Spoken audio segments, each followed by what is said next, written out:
জি, আসসালামু আরিফ ভাই আলাইকুম। শুরু করুন। আসসালামু আলাইকুম প্রিয় চিকিৎসকবৃন্দ, আমরা আবারও আসলাম আমাদের ডাক্তারের আসর এই প্রোগ্রামটি নিয়ে। মাঝখানে অনেক দিন গ্যাপ ছিল, সাজ গ্রুপ থেকে প্রচারিত এই প্রোগ্রামটি বিভিন্ন কারণে আমরা অফ রেখেছিলাম, তো আবার শুরু করলাম। আশা করি আমরা নিয়মিত আসার চেষ্টা করব। তো আজকে আমাদের সঙ্গে আছেন ডাক্তার আব্দুল ওয়াহেদ ভাই, আছেন ডাক্তার আলতাফ হোসেন, উনি ভারত থেকে, এবং আরেকজন আমাদের সঙ্গে চিকিৎসক যুক্ত হবেন ডাক্তার সুখদেব কুমার পাল, উনিও আসবেন। এবং আমরা আজকে কিছু কেস নিয়ে আলোচনা করব। সেই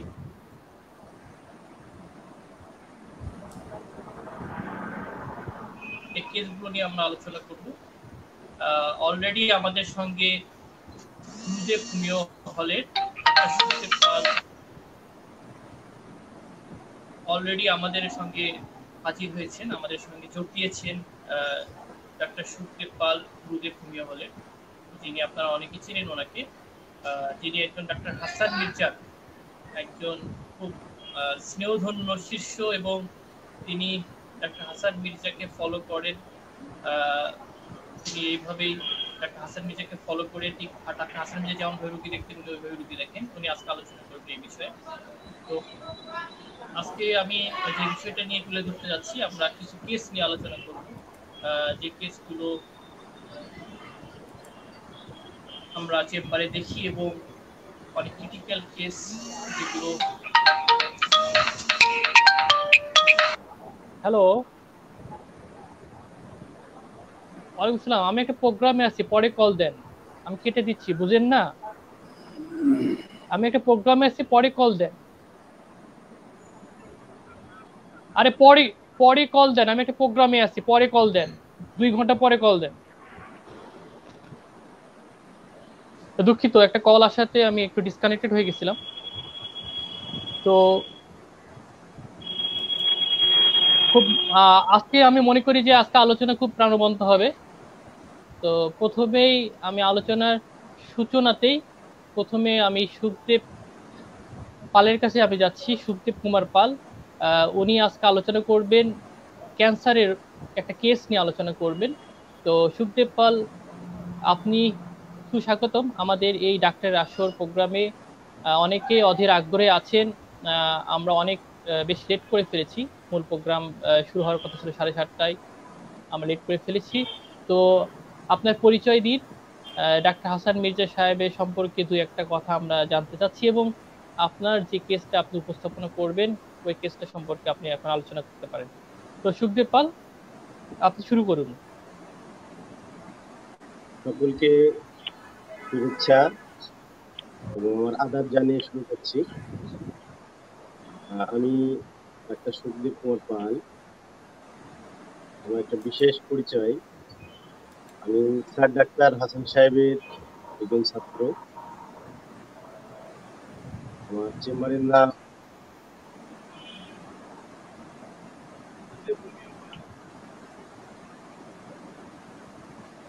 হ্যালো। জি দাদা, শোনা যাচ্ছে আপনাকে? জি, শোনা যাচ্ছে। আমি দীর্ঘদিন স্যার ডাক্তার হাসান সাহেবের কাছে সংস্পর্শে ছিলাম। আসলে উনি একজন মহান মানব। কাছ থেকে না দেখলে আসলে বোঝা যাবে না কত বড় মাপের কি ধরনের মন মানসিকতা। আসলে ওনার সম্বন্ধে বলতে গেলে বলার শেষ হয় না। অনেক অনেক বড় মাপের। আসলে আমার সৃষ্টিকর্তার আশীর্বাদে আমি এত বড় মাপের একজন ডাক্তারের সাথে বা গুরুর সাথে আমি সময় কাটাতে পেরেছি। উনি আমাকে ছাত্র হিসেবে গ্রহণ করেছিলেন, আমার জীবনে বড় পাওয়া। ধন্যবাদ।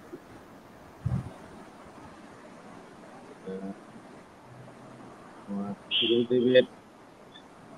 গুরুদেবকে স্মরণ করে আমি শুরু করছি আর কি। নিয়ে মাইক্রোফোনটা একটু কাছে নেন। দাদা, মাইক্রোফোনটা একটু কাছে নেন। বলছি, শোনা যাচ্ছে না, তাই না? হ্যাঁ, দাদা আপনাকে পরিষ্কার শোনা জি। যাচ্ছে। জি, আপনি একটু মাইক্রোফোনটা আরেকটু কাছে নেন, তাহলে আরেকটু সাউন্ডটা বেশি হবে। জি, আচ্ছা আচ্ছা, ক্লিয়ার শোনা যাচ্ছে আপনাকে। জি, এবার শুনতে পাচ্ছেন? হ্যাঁ, একদম ক্লিয়ার। জি, বলুন, আপনি বলুন। আচ্ছা আচ্ছা। তা সত্যি আমি ভাগ্যবান যে আমি স্যার ডাক্তার হাসান সাহেবের সান্নিধ্য পেয়েছি। আসলে এত বড় মাপের ডাক্তারের সান্নিধ্য পাওয়া সবার কপালে আসলে জোটে না। আমি স্যারের উপদেশ এবং স্যারের যে সততা বা যে উনি যেভাবে পথটা চলতেন আর কি, আমি চেষ্টা করি, আসলে হয় না, অনেক কঠিন। অনেক কঠিন, ওনার ওনার মাপে চলা অনেক কঠিন, আসলে অতখানি হয় না। আমি চেষ্টা করছি আস্তে আস্তে যে চলার আর কি। আমি এখন ওই যে কেসটা সম্বন্ধে বলতে যাচ্ছিলাম, এটা সম্বন্ধে কি এখন বলবো?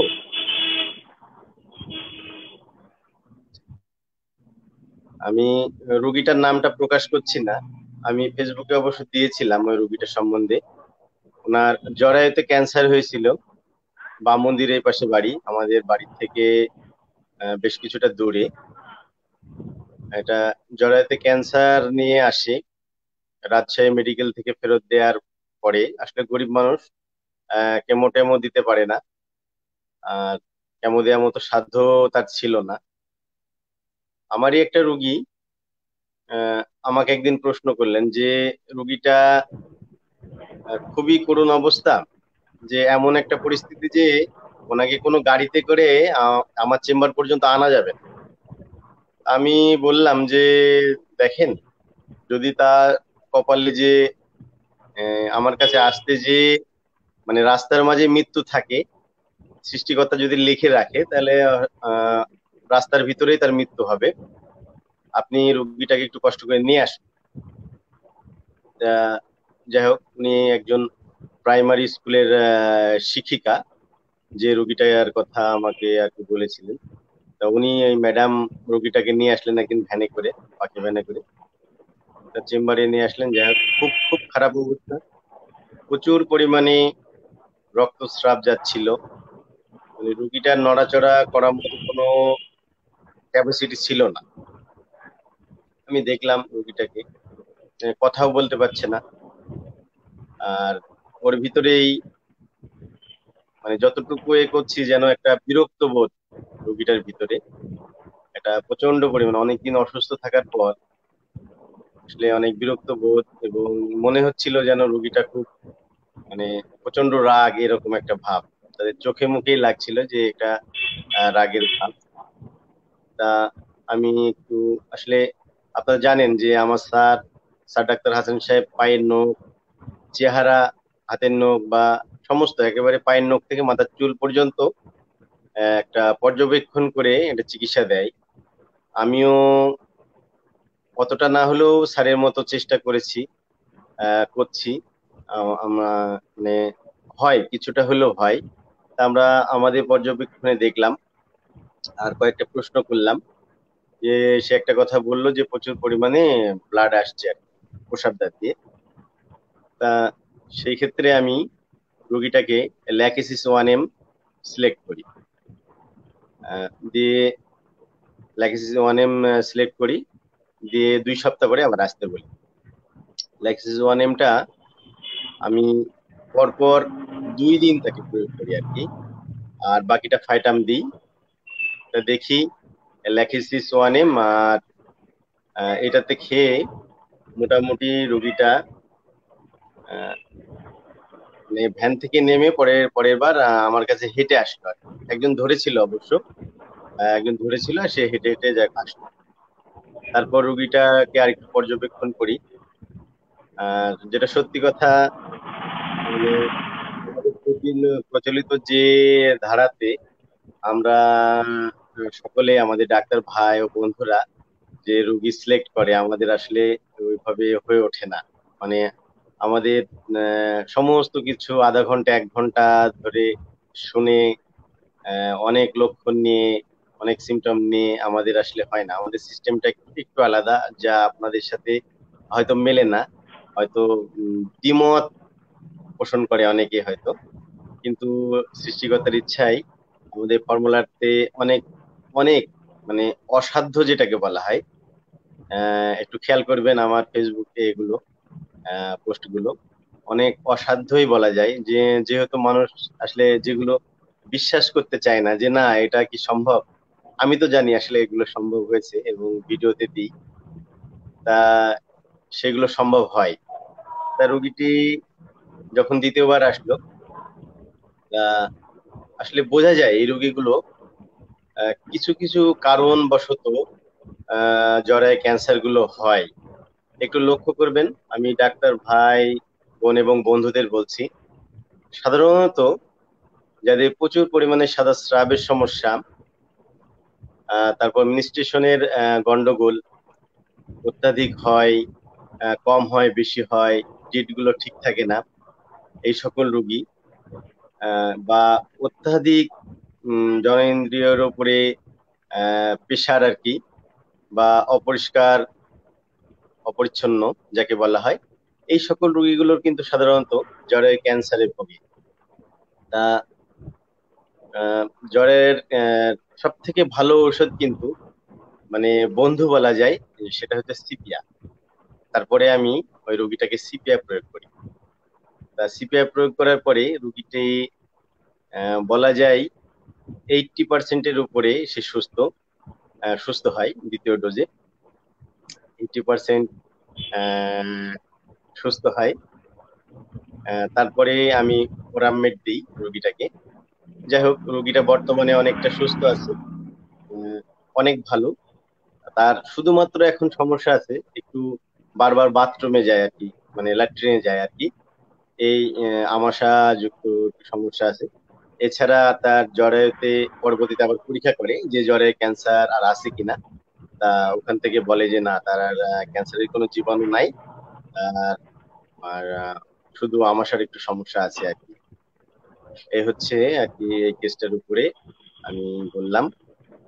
আহ, আসলে আমি ডাক্তার ভাই এবং বন্ধুদের বলছি, আহ, একটু খেয়াল করবেন যে আসলে আমাদের শুধু সিমটম সংগ্রহ করলে হবে না।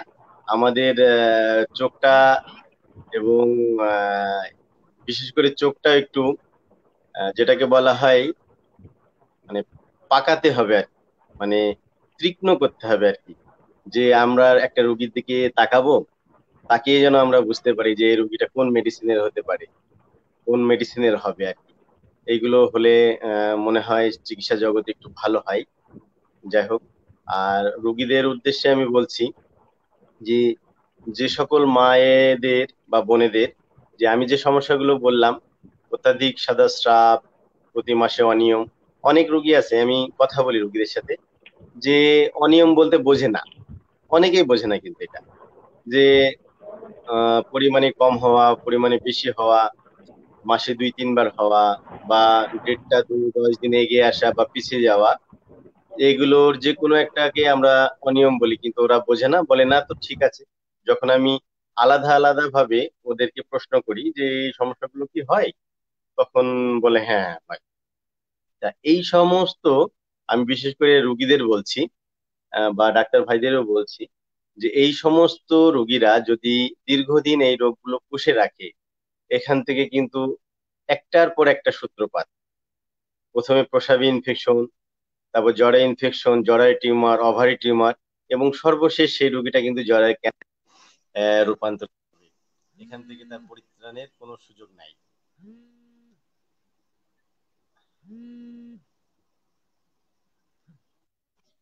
হ্যালো, একটা ফোন এসেছিল। যাই হোক, হ্যালো, হ্যাঁ, আমরা শুনছি, শুনছি, আপনি বলুন। আমাকে শুনতে পাচ্ছেন? জি, শুনতে পাচ্ছি। হ্যালো। হ্যাঁ, আমরা শুনতে পাচ্ছি, আপনি বলুন।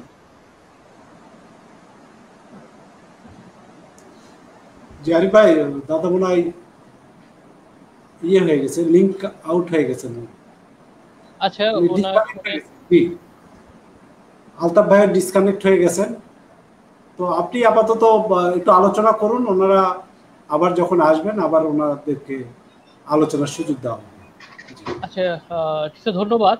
আসলে হোমিওপ্যাথিক চিকিৎসা ধরন বিভিন্ন চিকিৎসক বিভিন্নভাবে মেডিসিনগুলো প্রয়োগ করে থাকেন। আমরা এই ভিন্নতাগুলো দেখতে পাই। যারা হোমিওপ্যাথি দিয়ে রিসার্চ করেন সেক্ষেত্রে হোমিওপ্যাথি এমন একটা বিশাল একটা সমুদ্র, এই সমুদ্রের মধ্যে ডুব দিয়ে যারা মুক্তা মানিক সংগ্রহ করেছেন তাদের অভিজ্ঞতা লব্ধ জায়গাগুলো থেকে হোমিওপ্যাথিক মেডিসিনকে রুগীদের উপরে বিভিন্নভাবে প্রয়োগ করার পদ্ধতিগুলো আছে। তো সেই ক্ষেত্রে আমরা বেশ কিছু প্রোটোকলও দেখতে পাই, যেমন ব্যানার্জি প্রোটোকল। আমরা ব্যানার্জি প্রোটোকলে দেখেছি সেখানে নির্দিষ্ট কিছু প্রোটোকল মেনটেন করে ওষুধ প্রয়োগ করে থাকে এবং তারাও কিন্তু সফলতার সাথে অনেক ট্রিটমেন্টগুলো করে থাকে। তো ডাক্তার হাসান মির্জা সাহেব ওনার কিছু প্রোটোকল ছিল, সেই প্রোটোকলগুলো আমরা ধীরে ধীরে জানবো। সেই প্রোটোকলগুলো। আমাদের সঙ্গে আজ সুখদেব পাল তিনি এসেছেন, আমরা চেষ্টা করব ওনাকে মাঝে মাঝে নিয়ে আসার। তো উনি একটা কথা বললেন যে আসলে চোখ পাকাতে হবে, যে একটা রুগীকে দেখে সেই রুগীটার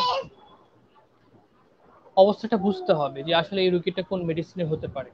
হ্যাঁ, তো সেই অভিজ্ঞতা বা সেই দক্ষতা অর্জন, যেমন ডাক্তার হাসান মির্জা সাহেব উনি প্রতিদিন প্রায় কয়েকশো রুগী দেখতেন। তো এত রুগী দেখতে গিয়ে প্রতিটা রুগীর ক্ষেত্রে কেস টেকিং নেওয়া আধা ঘন্টা ধরে বা 15 মিনিট যাবত বা 1 ঘন্টা যাবত, এটা ওনার পক্ষে হয়ে ওঠে নাই। উনি একটা বিশেষ নলেজ অর্জন করেছিলেন রুগীকে অবজারভেশনের মাধ্যমে এবং রোগীর প্যাথোলজিক্যাল বিষয়গুলো অনুযায়ী মানে দীর্ঘদিনের অভিজ্ঞতায়, বাবা নড়াচড়ে করে অভিজ্ঞতায় এই বিষয়গুলো ওনারা লক্ষ্য করে ওনার যে গুরু ডাক্তার মতিলাল মুখার্জি, তিনার কাছ থেকে তিনি অর্জন করেছিলেন। তো সেই ধারাবাহিকতায় ডাক্তার সুখদেব পাল কিছু আলোচনা করেছেন যে একটা রোগীর দেখে, রোগীটার মাথা থেকে পা পর্যন্ত দেখে তার প্যাথোলজিক্যাল অবস্থাটাকে বুঝে একটা মেডিসিন সিলেকশন করা, নির্বাচন করা।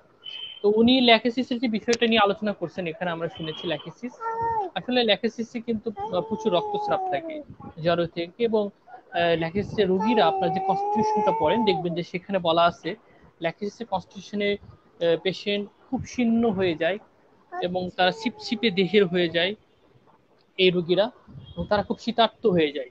তো আপনি যদি এই প্যাথোলজিক্যাল বিষয়গুলো চিন্তা করেন যে একটা পেশেন্ট কখন ছিপছিপে হয়ে যায়, শীর্ণ হয়ে যায়, সাধারণত যদি দীর্ঘদিন রোগে ভোগে সেক্ষেত্রে হতে পারে। এখানে এটা এখানে একটা গুরুত্বপূর্ণ ব্যাপার। আর ল্যাকেসিসের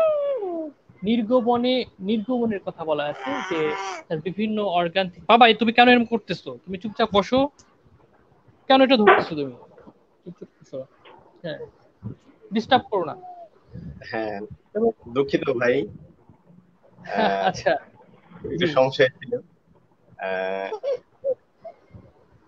জি বলেন।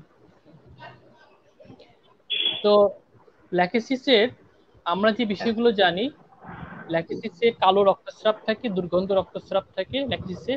সাধারণত ক্যান্সারাস কন্ডিশনে দেখবেন যে যাদের জরায়ু ক্যান্সার হয়েছে তাদের রক্তস্রাব কিন্তু এই কালচে এবং দুর্গন্ধযুক্ত দেখা যায়। এটা প্যাথোলজিক্যাল এই বিষয়গুলো চলে আসে।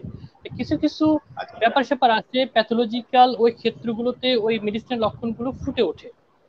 হ্যাঁ, যেমন ধরুন আমরা রিংগম বা যেটাকে বলে যে নখ যাদের পচে যায় পানিতে, হ্যাঁ, যেটাকে বলা হয় যে আপনার নখ যখন অনেকে যারা পানিতে কাজ করে নখগুলো নষ্ট হয়ে যায়, নখগুলো পচে যায়, অনকোমাইকোসিস যেটাকে বলা হয়। তো সেই সব ক্ষেত্রে কিন্তু ন্যাট্রাম সালফ আসেই, প্রায় ন্যাট্রাম সালফ সুনির্ধারিত হয়ে যায়, কারণ ন্যাট্রাম সালফের লক্ষণই এটা।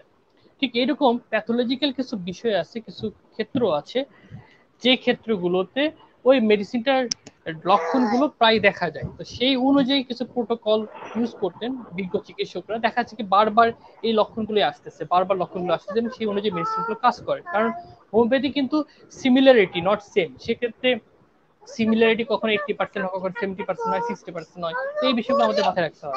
তো ল্যাকেসিস মেডিসিনটা যেখানে প্রচুর রক্তচাপ থাকে এবং রক্তচাপ কালো এবং দুর্গন্ধযুক্ত সেখানে আপনার প্রয়োগ করে দেখবেন। এবং পাশাপাশি সিপিয়া ইউটেরাসের উপরে অনেক ক্রিয়াশীল একটা মেডিসিন। এবং ইউটেরাস যখন অনেক বেশি ক্ষতিগ্রস্ত হয়, যেমন জ্বরের প্রলাপস, হ্যাঁ, জ্বরের উপরে যখন অনেকদিন যাবত সেখানে কি হতে পারে, একটা স্ট্রেস পড়তে পারে, ম্যালট্রিটেড হতে পারে, তখন জ্বরের একটা প্রলাপস কন্ডিশন হতে পারে। হ্যাঁ, এছাড়া জ্বরের উপরে ইউটেরাসের সিপির একটা অনেক বেশি কার্য বা ক্রিয়া দক্ষতা আছে। তো এখন সেই অনুযায়ী মেডিসিনগুলো আসলে আসে। তো আমরা যদিও জানি যে ক্লাসিক্যাল ওয়েতে সিপিএ প্রয়োগ করতে হলে ওই মহিলা কিছু সুনির্দিষ্ট গঠন দরকার, হ্যাঁ, যেগুলো আমরা আলোচনা করছি। তারপরেও এই প্যাথোলজিক্যাল বিষয়গুলো আমাদের জানতে হবে। তো সুখদেব দাদা, আপনি যে বিষয়টা বলছিলেন, আপনি চলে যাওয়ার পর আমি আপনার ওই সূত্র ধরে কিছু আলোচনা করছিলাম। বাবা তুমি বসো, এখানে এখানে বসো, তাহলে দাঁড়িয়ে থাকো। হ্যাঁ জি বলেন সুখদেব দাদা, আলোচনা করেন। আমি যেটা বলছিলাম, লাইনটা কেটে গেল, যে মায়েদের বলছে এবং বোনদের বলছে এবং ডাক্তার ভাই বোনরা খেয়াল করবেন যে এই সমস্ত সমস্যাগুলো যদি আমাদের বিশেষ করে মায়েরা সমস্যাগুলো সমাধান করে নেয় আগে থাকতে, যেমন অত্যাধিক সাদাস্রাব বা অনিয়ম, এগুলো যদি হোমিও ওষুধ খেয়ে, বিশেষ করে হোমিও ওষুধ খেয়ে ছাড়া এগুলো, হোমিওতে ছাড়া এগুলো সাধারণত যায় না, হোমিও ওষুধ খেয়ে যদি ওনারা এই দিকটা একটু সুস্থ থাকে। আমি অনেক লক্ষ্য করেছি যে আমি চেম্বারে বলি যে কখনো জরায়ু ইনফেকশন, জরায়ু টিউমার, ওভারি টিউমার বা জরায়ু ক্যান্সার আপনাদের হবে না। কারণ আমরা যদি এই সমস্ত অসুখগুলোকে ভালো করে নিতে পারি, ভালো করে দিতে পারি, সেই মানে মহিলাটা বা মেয়েটার কখনো জরায়ু ক্যান্সার আসতে পারে না, বা জরায়ু টিউমার। এটা আমার অভিজ্ঞতা বলেন বা গবেষণা বলুন, আহ রোগীর উপরে যে লক্ষ্য, বিশেষ করে এই রোগগুলো থেকে যদি মানে মায়েরা সুস্থ হতে পারে, দ্বিতীয়বার অন্যান্য সমস্যাগুলো যেগুলো বললাম ওই সমস্যাগুলো তারা পড়বে না। শুধু এইগুলো না, আরো অনেক সমস্যাগুলো তারা পড়বে না, সম্মুখীন হবে না। সকলের কাছে অনুরোধ থাকবে, এই সমস্যাগুলো যারা ভুগছেন তারা অবশ্যই হোমিওপ্যাথি ওষুধ খেয়ে এই সমস্যাগুলো ভালো করে নেবেন। দেখবেন আপনাদের জীবনে কঠিন কোনো অধ্যায় আসবে না। এই বলে আমি আমার আলোচনা আপাতত শেষ করছি। সকলকে ধন্যবাদ ভাই। ধন্যবাদ ডাক্তার সুখদেব কুমার পাল দাদা, আপনাকে অসংখ্য ধন্যবাদ আমাদের সঙ্গে আজকে সময় দেওয়ার জন্য। এবং আমরা আশা করি যে আমাদের আগামী যে শুক্রবারে প্রোগ্রাম হবে সেখানেও আপনি উপস্থিত থাকবেন এবং দুই একটা মেসেজ আমাদেরকে দিয়ে যাবেন, যাতে করে চিকিৎসক সমাজ উপকৃত হতে পারে। তো এখন আমি আলোচনায় ফিরে যাব। এখন আলোচনায় আসবো ডাক্তার আলতাফ হোসেন, ভারত থেকে তিনি আমাদের সঙ্গে যুক্ত হয়েছেন। আমরা তিনার কাছ থেকে আলোচনা শুনবো, আমরা কেস শুনবো। এবং ডাক্তার আলতাফ হোসেনকে আপনারা এর আগেও পেয়েছেন, ওনার আলোচনার জন্য অনেকেই অধীর আগ্রহে আছেন। তো ভাই আপনি আলোচনা শুরু করতে পারেন। ডাক্তার সুখদেব ভাইকে অসংখ্য ধন্যবাদ। খুব মূল্যবান কেস নিয়ে আপনি আলোচনা করলেন, খুব ভালো লাগলো। তো ডাক্তার হাসান সাহেবের সঙ্গে আমারও একটু সম্পর্ক ছিল, ভালোই সম্পর্ক ছিল। বিশেষ করে ওনার যে ছোট স্ত্রী, মানে বালিতে, হাওড়াতে যিনি থাকতেন, ওনার সঙ্গে আমার খুব ভালো সুসম্পর্ক ছিল। সেই দিক থেকে আমি ওনাদের ট্রিটমেন্ট সম্বন্ধে একটু বুঝি। তো আপনার এই আলোচনা তো খুব সুন্দর লাগলো। তো আরো একটু বেশি আলোচনা করার জন্য আমাদের সময় দেবেন এরপরে থেকে। আমরা দেখি যদি কিছুটা উপকার করতে পারি এরকম ভাবে আলোচনা করে, তাহলে হোমিও জগতের উপকৃত হবে। সেই সঙ্গে দুর্দশাগ্রস্ত অনেক মানুষ রয়েছে যারা সত্যিই হতাশাগ্রস্ত, দুর্দশাগ্রস্ত, পথ খুঁজে পাচ্ছে না, ছুটে ছুটে বেড়াচ্ছে, নিঃস্ব হয়ে যাচ্ছে, অসহায়, এরকম।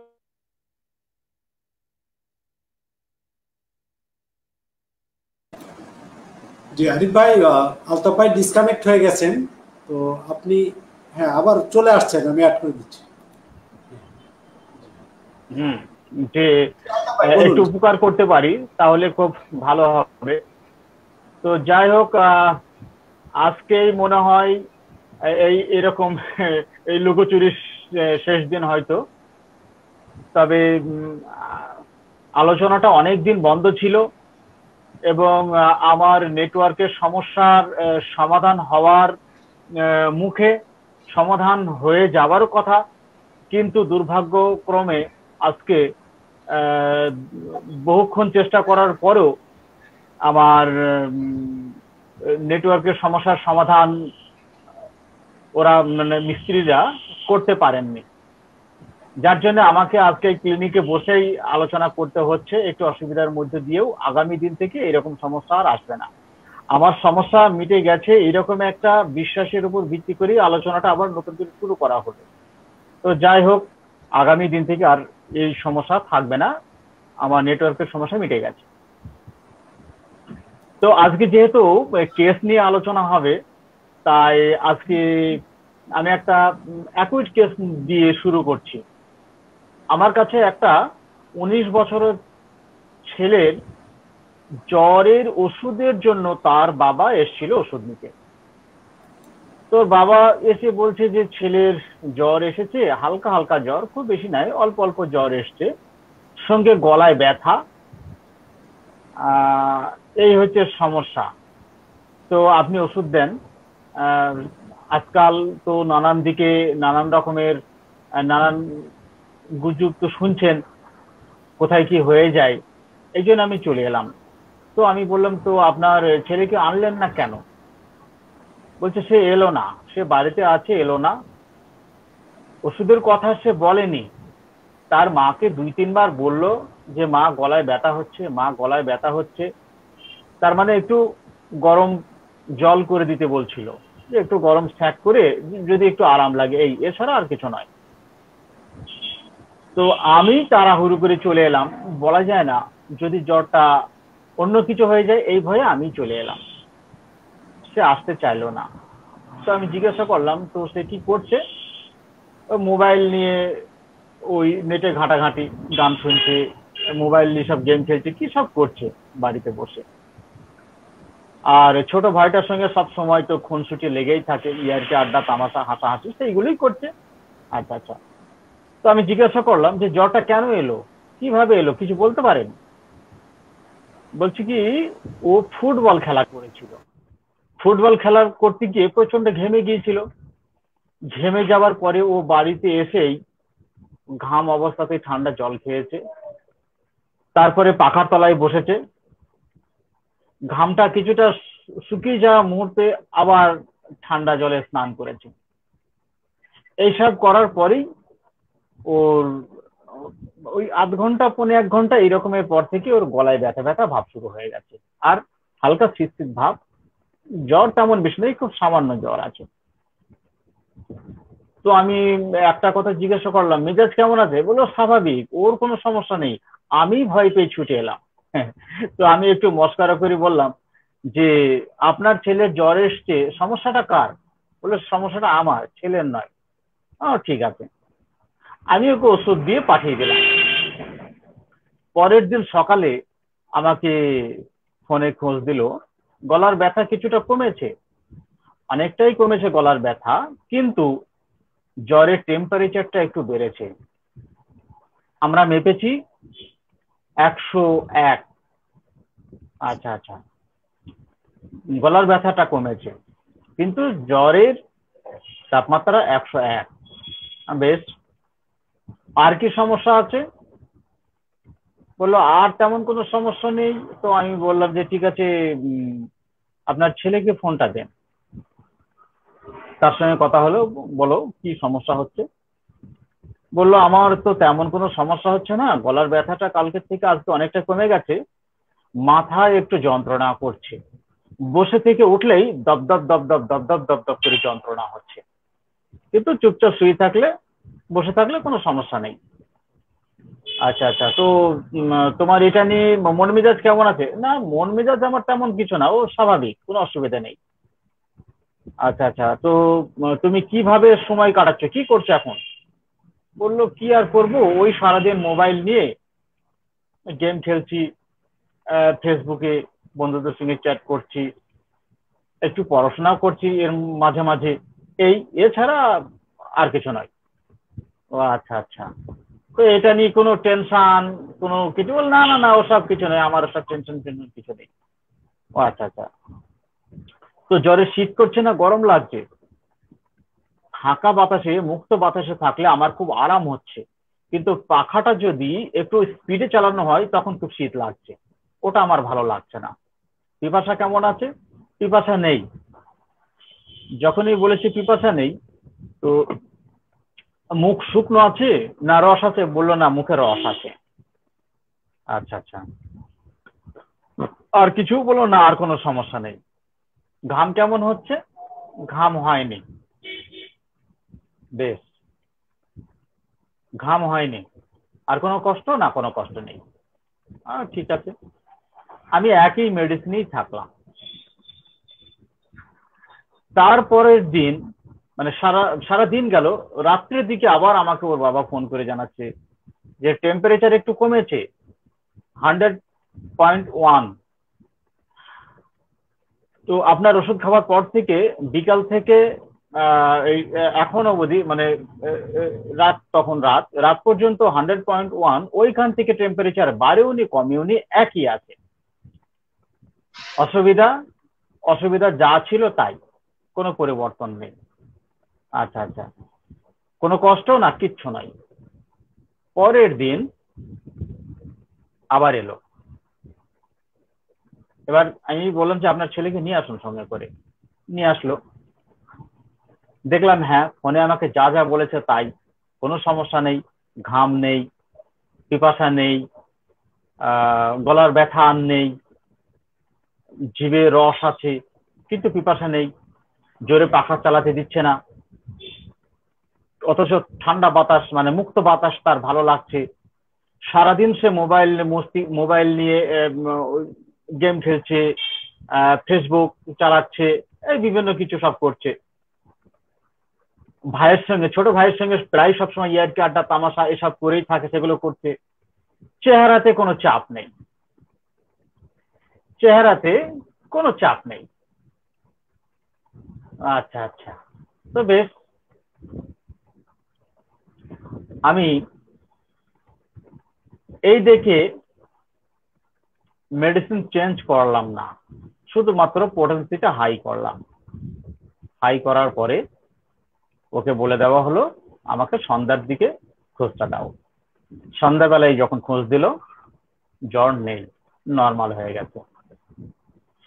কিন্তু যখন ও আমার কাছে এসেছিল, চেহারাতে কোনো চাপ নেই, হাসি খুশি, একদম অ্যাজ ইউজুয়াল যেমন থাকে, নর্মাল, একদম নর্মাল।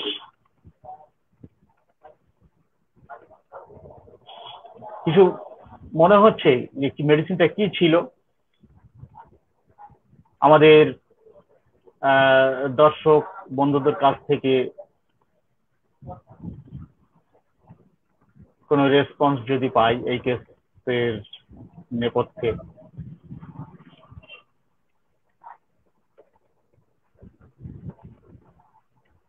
আলোচনা চালিয়ে যাই, তাই না আরিফ ভাই? আলোচনা চালিয়ে যাই। আলতাফ ভাই, একজন দর্শক সম্ভবত ল্যাকেসিসের কথা বলেছেন, যে আপনার আলোচনার পরিপ্রেক্ষিতে সম্ভবত ল্যাকেসিস বলেছেন। আচ্ছা আচ্ছা, বাহ, থ্যাংক ইউ। আচ্ছা, আরেকটা কথা বলি, তা হচ্ছে একজন প্রশ্ন করেছে যে কিভাবে চোখ মানে পাকাতে কত সময় লাগবে আর কি। একজন প্রশ্ন করেছে যে চোখ কিভাবে পাকানো যায়, পাকাতে কত সময় লাগবে। তো আমরা গুরুদেব দাদার কাছ থেকে এটা একটু শুনবো যে আসলে চোখ পাকাতে কত সময় লাগবে, কিভাবে চোখ পাকানো যায়। আলতাফ ভাই একটু গুরুদেব দাদাকে একটু সময় দেন, উনি একটু অ্যান্সার দিক, একজন দর্শক প্রশ্ন করেছে। আচ্ছা আচ্ছা, ধন্যবাদ। তো আমার কাছ থেকে হ্যাঁ হ্যাঁ বলুন। আপনি বলুন। আরিফ ভাই কি বললেন? হ্যাঁ, গুরুদেব দাদা একটু প্রশ্নের জবাবটা দিক। একজন প্রশ্ন করেছে চোখ পাকাতে কত সময় লাগে, কিভাবে চোখটা পাকানো যায়? জি আরিফ ভাই একটু একটু আরিফ ভাইকে একটু মনে করে দিতে যাচ্ছি। আরিফ ভাই একটু সম্ভবত মিস্টেক করছেন, সেটা হলো যে দাদার নাম হলো সুখদেব পাল, আর গুরুদেব হোমিও হল হলো ওনার চেম্বারের নাম। জি জি, একটু মিস্টেক হয়ে গেছে আমাদের সুখদেব দাদার। আমি যিনি প্রশ্নটা আমাকে করেছেন তাকে আমি ধন্যবাদ জানাচ্ছি। আসলে অনেক গুরুত্বপূর্ণ একটা প্রশ্ন, কিন্তু আমি কথায় কথায় বলেছি ঠিক, কিন্তু হোমিও জগতে যারা আসলে চিকিৎসক আছেন, যারা প্র্যাকটিস করেন আর কি, তাদের জন্য কিন্তু খুব গুরুত্বপূর্ণ একটা প্রশ্ন। আহ আপনারা জানেন স্যার ডাক্তার হাসান সাহেবের গুরুদেব মতিলাল মুখার্জি, মতিলাল বাবু, ওনার কাছে স্যার 12 বছর ছিলেন। তা প্রথম 6 বছর স্যারকে শুধু বলতেন চোখ পাকাও, চোখ পাকাও। মানে মতিলাল বাবু, আমার গুরুদেব স্যার ডাক্তার হাসান বাবুকে বলতেন যে চোখ পাকাও। তা ওনার চোখ পাকাতে 6 বছর লেগেছে। তারপরে 6 বছর শুধু বলেছিলেন যে হাত পাকাও, হাত পাকাও। তা সেই হাত পাকাতেও মোটামুটি 6 বছর ওনার লেগেছিলেন। তা স্যার ডাক্তার হাসান সাহেবের চোখ পাকাতে সময় নিয়েছিলেন 6 বছর মতিলাল বাবুর কাছে। আর আমি যখন স্যার ডাক্তার হাসান সাহেবের কাছে থাকতাম, প্র্যাকটিস করতাম, মানে শিখতাম, তা আমাকেও কিন্তু আহ, আমার গুরুদেব বলতেন যে সুখদেব চোখ পাকাও। তা আমি কিন্তু হয়তো আমার লেখাতে কেউ কেউ পড়েছেন যে আমি কিন্তু কখনো ওনার পাশে বসতাম না, ওনার পাশে বসার আমি যোগ্য মনে করতাম না। আমি ওনার চেয়ারের পিছনে, ঠিক পিছনটাতে মাথার কাছে দাঁড়িয়ে থাকতাম। কারণ কি, আমার একটাই মনে হতো যে এত বড় মাপের একজন চিকিৎসক গুরুদেব, এনার কাছে বসার যোগ্যতা আমার কখনো হবে না। আমি ছাত্র বলছি ঠিক, কিন্তু আমি এখনো মনে মনে এটা ভাবি যে আহ ওনার ছাত্র হওয়ার যোগ্যতা আমার এখনো হয়নি। ভবিষ্যতে খুব বড় মাপের ডাক্তার হলে হয়তো হতে পারে ছাত্র হওয়ার যোগ্যতা স্যার ডাক্তার হাসান সাহেবের। যাই হোক, আমাকে এভাবে বলতেন যে চোখ পাকাও। তা আমার টাইম 5 বছর আমি ছিলাম। জাস্ট ছিলাম বলতে 3 মাস ওখানে থাকতাম, আবার বাড়িতে আসতাম, আবার 1-1.5 মাস পরে যেতাম, আবার 2.5 মাস 3 মাস থাকতাম, এভাবে আমার মোটামুটি 5 বছরে অনেকটা হয়েছিল, পূর্ণাঙ্গ হয়তো হয়নি। 5 বছরে প্রায় আমার মনে হয় 90 ভাগ 80 ভাগ চোখটা পাকানো হয়েছিল, কিন্তু দুর্ভাগ্য যে আমার হাতটা পাকানো হয়নি। কারণ আহ আমরা আসলে বাঙালি তো, সবার কথা বলছি না, আমার কথাই বলি, যে আমরা একটা কিছু একটু শিখে গেলে আমরা আসলে নিজেকে অনেক বড় মনে করি, মনে করে ফেলি যে আমি অনেক শিখে ফেলেছি, এবার আমার চেম্বার দিতে হবে। আমার মানে আসলে এগুলো ধৈর্য কম। তা যদিও আমি স্যার ডাক্তার হাসান সাহেবের অনুমতি নিয়েই আমি ওনার কাছ থেকে এসেছিলাম চেম্বার দেওয়ার। তো উনি আমাকে অনুমতি দিয়েছিলেন যে সুখদেব তুমি যাও, এবার চেম্বার করতে পারবা, তুমি চেম্বার দিবা বাড়িতে যেয়ে। তা আমি ওখান থেকে এসে চেম্বার দিই। আসলে এটা এইভাবে বলা যাবে না যে কার কত বছর লাগবে, কারো একে হয়, আবার কারো 100-তেও হয় না। হ্যাঁ, এটা আসলে তার নিজের উপরে। সে যদি কেউ যদি মনে করে যে আমি একটা রোগীর দিকে তাকাবো, এই রোগীটা শরীর স্বাস্থ্য ভালো, থলথলে, খুব সুন্দর দেখতে, ফর্সা সুন্দর দেখতে, একবার এভাবে তাকিয়ে সে কিন্তু বুঝে ফেলবে এটা বিফোরানা রোগ। এবার এই রোগীটার কিন্তু তার হাঁটুর ব্যথাটা থাকবে। হ্যাঁ, এরকম অনেক অনেক কিছু আছে চোখ পাকানোর ভিতরে। যাই হোক, এরকম যদি কেউ মনে করে যে আমি 2-3 বছরে চোখটা পাকাতে পারবে। কেউ যদি মনে করে যে না আমি খুব স্লো ভাবে যাচ্ছি, 10 বছর লাগবে তার। যাই হোক, আমি আশা করছি আপনার উত্তরটা পেয়েছেন, এটাই আর কি। জি ধন্যবাদ। দাদা, অসাধারণ অসাধারণ।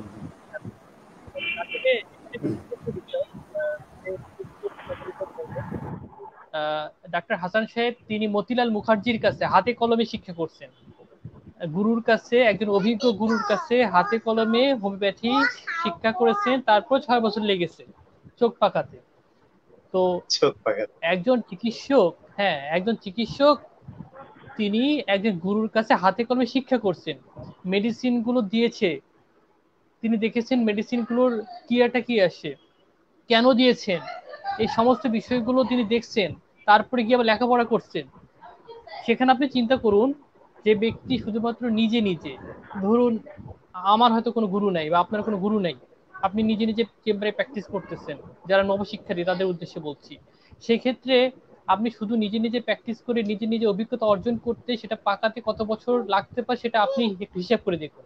কারণ একজন অভিজ্ঞ পার্সনের কাছে গিয়ে শেখা, হাতে কলমে শেখা আর নিজে নিজে শেখার বিষয় কিন্তু একরকম না। হ্যাঁ, যেমন উনি একটা বিফোর রানার একটা চরিত্রটা ধরে দিলেন, ঠিক এরকম ভাবে ক্যালকুলেট কার্ভের চরিত্র, সেখান থেকে গ্রাফাইটিসের চরিত্রটা কিভাবে আলাদা করব, ল্যাকেসিস দেখে কিভাবে চিনবো, সিপে দেখে কিভাবে চিনবো, তো এটা বাস্তব অভিজ্ঞতা থেকে চেনা, হাতে কলমে আঙ্গুল দিয়ে দেখিয়ে দেওয়া আর নিজে নিজে শেখার মধ্যে কিন্তু অনেক পার্থক্য আছে। তা ডাক্তার মতিলাল মুখার্জি তিনার গুরু ছিলেন, তিনি তার গুরুর কাছ থেকে শিখছেন। মতিলাল মুখার্জি তিনি আবার হাতে কলমে হাসান মির্জাকে শিক্ষা দিয়েছেন। ডাক্তার হাসান মির্জার অনেক শিষ্য ছিলেন, তার মধ্যে আমাদের ডাক্তার সুখদেব পাল একজন। তো এই গুরু শিক্ষা, গুরুর কাছে গিয়ে শিক্ষা গ্রহণ করা, যেমন হ্যানিম্যানের কাছে গিয়ে যারা শিক্ষা গ্রহণ করেছে তাদের মূল্যায়ন আর আমাদের মূল্যায়ন কিন্তু একরকম না। তো বিষয়টা এরকম। তো ধন্যবাদ আমাদের সুখদেব দাদাকে। তো আলতাফ ভাই, এখন আপনার সেই কেসটাতে আমরা ফিরে আসি। আপনার কেস যেটা আলোচনা করছেন, এখন আমরা এটার সমাধানে যাই, সলিউশনে যাই। হ্যাঁ, আমি কেসের সমাধানে যাচ্ছি নাকি? জি, কেসের সমাধানে যাচ্ছি। তো একটা বিষয় ভালো করে লক্ষ্য করুন, আমরা অবজারভেশন পার্টটাকে সব থেকে বেশি গুরুত্ব দেব। অবজারভেশন পার্ট হচ্ছে ফার্স্ট।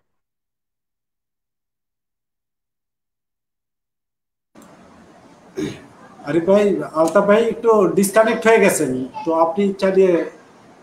আচ্ছা, চলে আসছেন। অবজারভেশন পার্ট হলো আমাদের প্রথম শ্রেণীর লক্ষণ। তো এইখানে একটা জিনিস দেখুন, ওই ছেলেটার যে জ্বর আসলো, সে কিন্তু তার অসুস্থতাকে গুরুত্বই দেয়নি, কোনো গুরুত্বই দেয়নি। সে, তার বাবা ভয় পেয়ে আমার কাছে ওষুধ দিতে চলে এসেছে। তার গলায় যে একটু ব্যথা ব্যথা বোধ হচ্ছিল, এই ব্যথা ব্যথা বোধের কারণে সে কিন্তু ভয় পায়নি। অ্যানালাইসিস, ফিল দ্য পেশেন্ট, সে কিন্তু ভয় পায়নি। যদি ভয় পেত তাহলে তো সে তার বাবার সঙ্গে চলে আসতো, অথবা বাবাকে চিকিৎসার কথা বলতো, ওষুধের কথা বলতো। সে কিন্তু বলেনি। ওই জন্য আমি একটু মস্করা করে জিজ্ঞাসা করেছিলাম, জ্বর হয়েছে আপনার ছেলের, সমস্যাটা আপনার না আপনার ছেলের? বললো আমার ছেলের কোনো সমস্যা নেই, সমস্যাটা আমার। নিজেকে এত সহজ সরল ভাবে রাখে, এত হালকা মেজাজে রাখে, ওই অসুস্থতাকে সে গুরুত্বই দেয়নি, কোন রকম গুরুত্ব দেয়নি।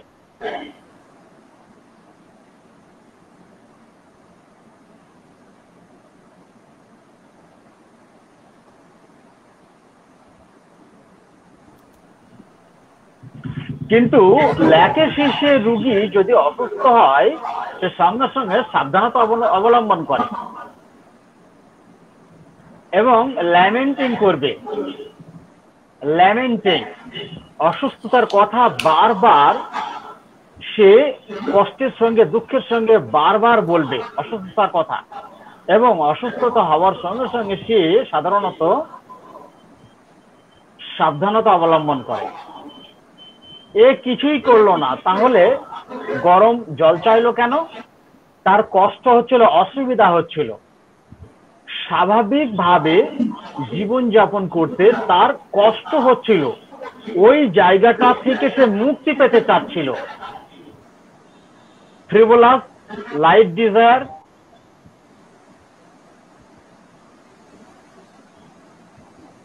ও পেশেন্টটা ছিল বেলেডোনা। বেলেডোনা ছিল, বেলেডোনা ব্যক্তি, একটা কথা আপনারা ভাববেন, বেলেডোনা ব্যক্তি যখন অসুস্থ হয় তখন সে হালকা মেজাজে থাকে, কোনো কিছু নিয়ে ব্যস্ত থাকে, সে রেস্টে চলে যায়। রেস্টে থাকা অবস্থায় সে কি করে না, রেস্টে থাকাকালীন হালকা মেজাজে থাকে, কোনো কিছু মজার সঙ্গে, হয়তো টিভিটা চালিয়ে দিল, লো সাউন্ডে টিভিটা চলছে, খেলা দেখছে, কি কোনো সিনেমা দেখছে, কি নাচ দেখছে, গান শুনছে, যাই হোক কিছু একটা, কিংবা হাতে মোবাইল রয়েছে, মোবাইল নিয়ে সারাক্ষণ সে হালকা মেজাজে টাইম পাস করছে, কিন্তু তার চেহারাতে কোনো চাপ থাকবে না।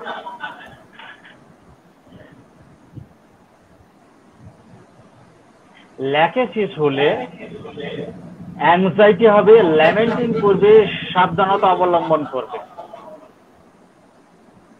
কিন্তু এই অবস্থাটা দেখতে অনেকটা ল্যাকেসিসের মতো,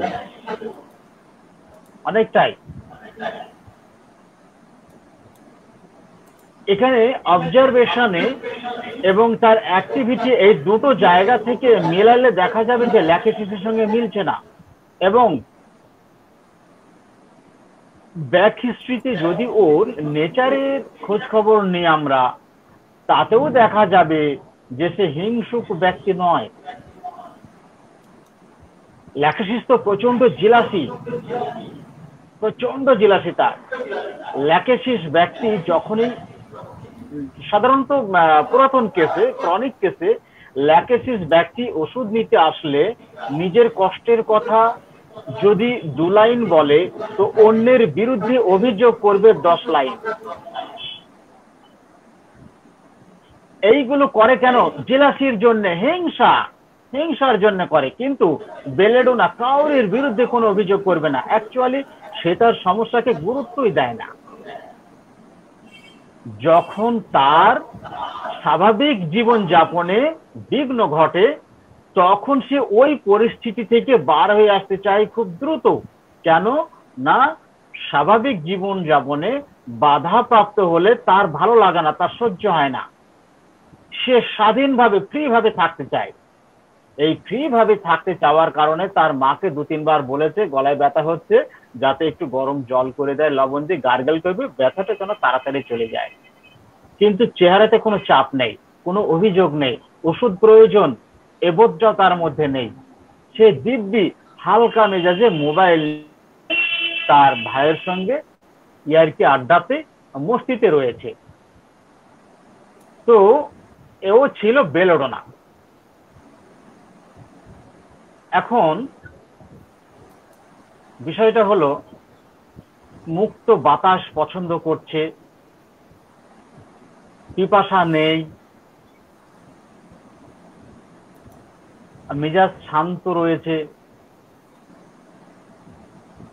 এইগুলোকে ধরে পেশেন্ট অবজারভেশন না করে যদি এইটুকুকে ধরে আমি একটু সামনে আগানোর চেষ্টা করি, তো এই ব্যক্তির মেডিসিন খুব সম্ভবত পালসিটেলার কাছাকাছি চলে আসবে। পালসিটেলা আর নেট্রামিওর এদের কাছাকাছি চলে আসবে,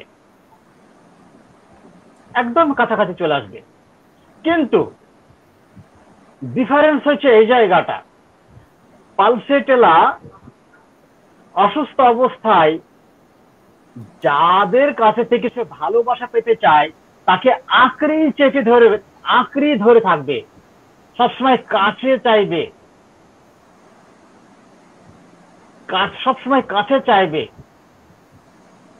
কাজ ছাড়া হতে দেবে না। তার ভিতরে খেদ থাকবে, দুঃখ থাকবে, বেদনা থাকবে, হোক অ্যাকুইট কেস হোক ক্রনিক কেস, বেদনা থাকবে। অভিযোগ করবে, কি অভিযোগ? আমার দিকে কেউ খেয়াল করে না, আমাকে কেউ একবার জিজ্ঞাসাও করছে না, আমি কেমন আছি না আছি কেউ একবার তাকিয়েও দেখছে না, আমার ওষুধের দরকার সে কথাটাও কেউ একবার বলছে না, যতক্ষণ কাজ করতে পারি ততক্ষণ সবার কাছে ভালো, কাজ না করতে পারলে আর কারোর কাছে ভালো নাই। দেখেন এর অভিযোগটা কেমন। এ কিন্তু অন্য নিন্দা করলো না, অন্যের বিরুদ্ধে অকাট্য বাজে কথা বলল না, এ যে আচরণগুলো করলো সেই আচরণের মধ্যে দিয়ে বোঝা গেল যে সে মনোযোগ চাচ্ছে, ভালোবাসা চাচ্ছে, কেয়ার চাচ্ছে, কেয়ার চাচ্ছে, এগুলো চাচ্ছে। আর লেখে শেষ প্রকাশ্য ভাবে, খুব হিংস্র ভাবে অন্যদের বিরুদ্ধে নিন্দা করবে, বাজে বাজে কথা বলবে, অত্যন্ত বাজে বাজে কথা। আর নিজের অসুস্থতার ব্যাপারে, মানে তার নিজের অসুস্থতার ব্যাপারে কখনোই নিজেকে দায়ী করে না, সবসময় অন্যকে দায়ী করে। এখন নেট্রামিওর এর কাছাকাছি বলেছি, বেলেডোনা এই সরি পালসিচেলার কাছাকাছি, একদম নেট্রামিওর কাছাকাছি চলে আসবে। তো নেট্রামিওরের ব্যক্তি হলে তার পিপাসা থাকবে, জলের টান থাকবে। এই জ্বর অবস্থাতে সাধারণত তার জলের টান থাকবে, সে মাথা ধৌত করতে চাইবে, স্নান করতে চাইবে, সেই সঙ্গে মাথায় প্রচন্ড যন্ত্রণা থাকে, সেই সঙ্গে মাথায় প্রচন্ড যন্ত্রণা থাকে। কিন্তু সে তার সঙ্গে যারা কথা বলবে, যারা তার সঙ্গে সঙ্গত দেবে, তাদের সঙ্গে সে কথা বলবে, সমস্যা নেই, শান্তভাবে তাদের সঙ্গে কথা বলবে, খারাপ ব্যবহার করবে না।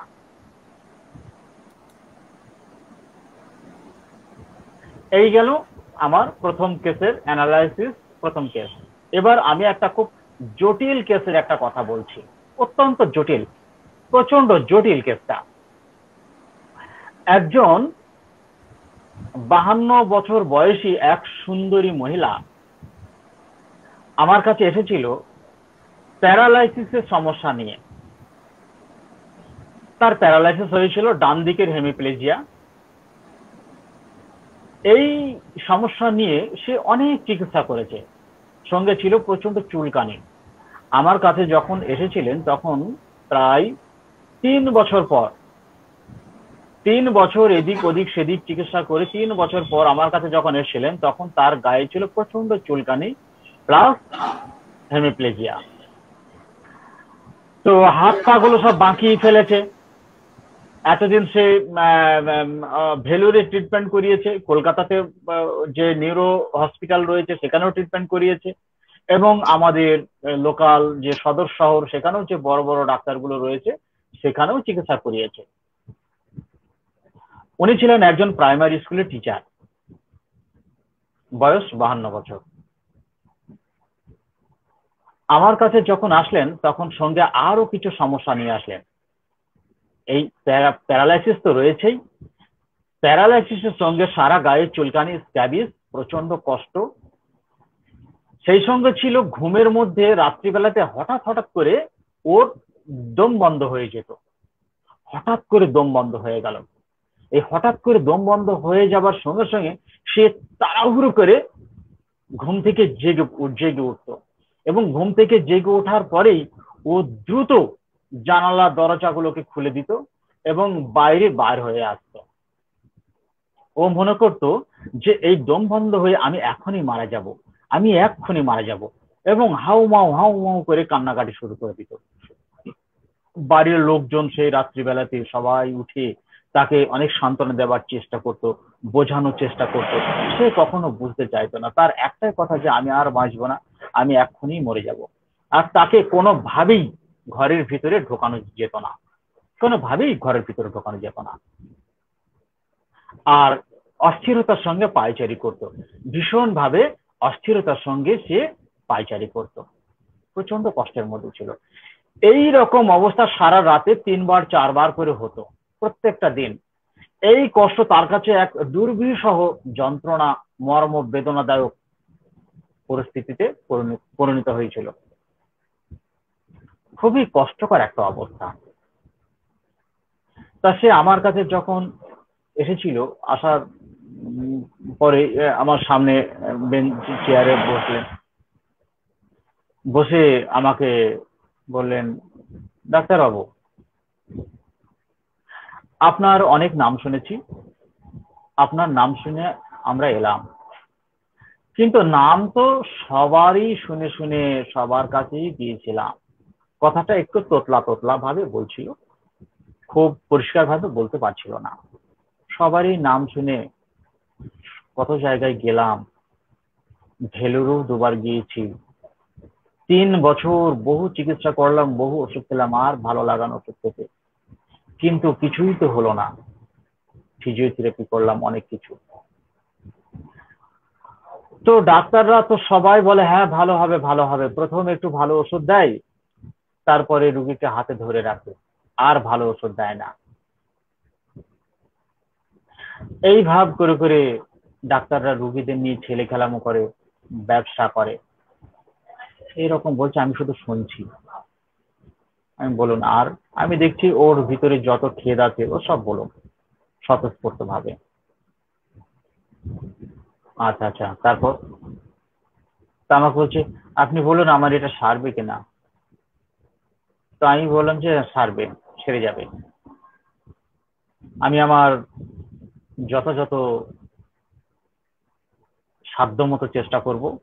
আশা করছি আপনি যদি আমাকে সময় দেন, আপনি সেরে উঠবেন। আপনি আমাকে একটু সুযোগ দেবেন, আমি চেষ্টা করবো আপনাকে সারিয়ে দেবো।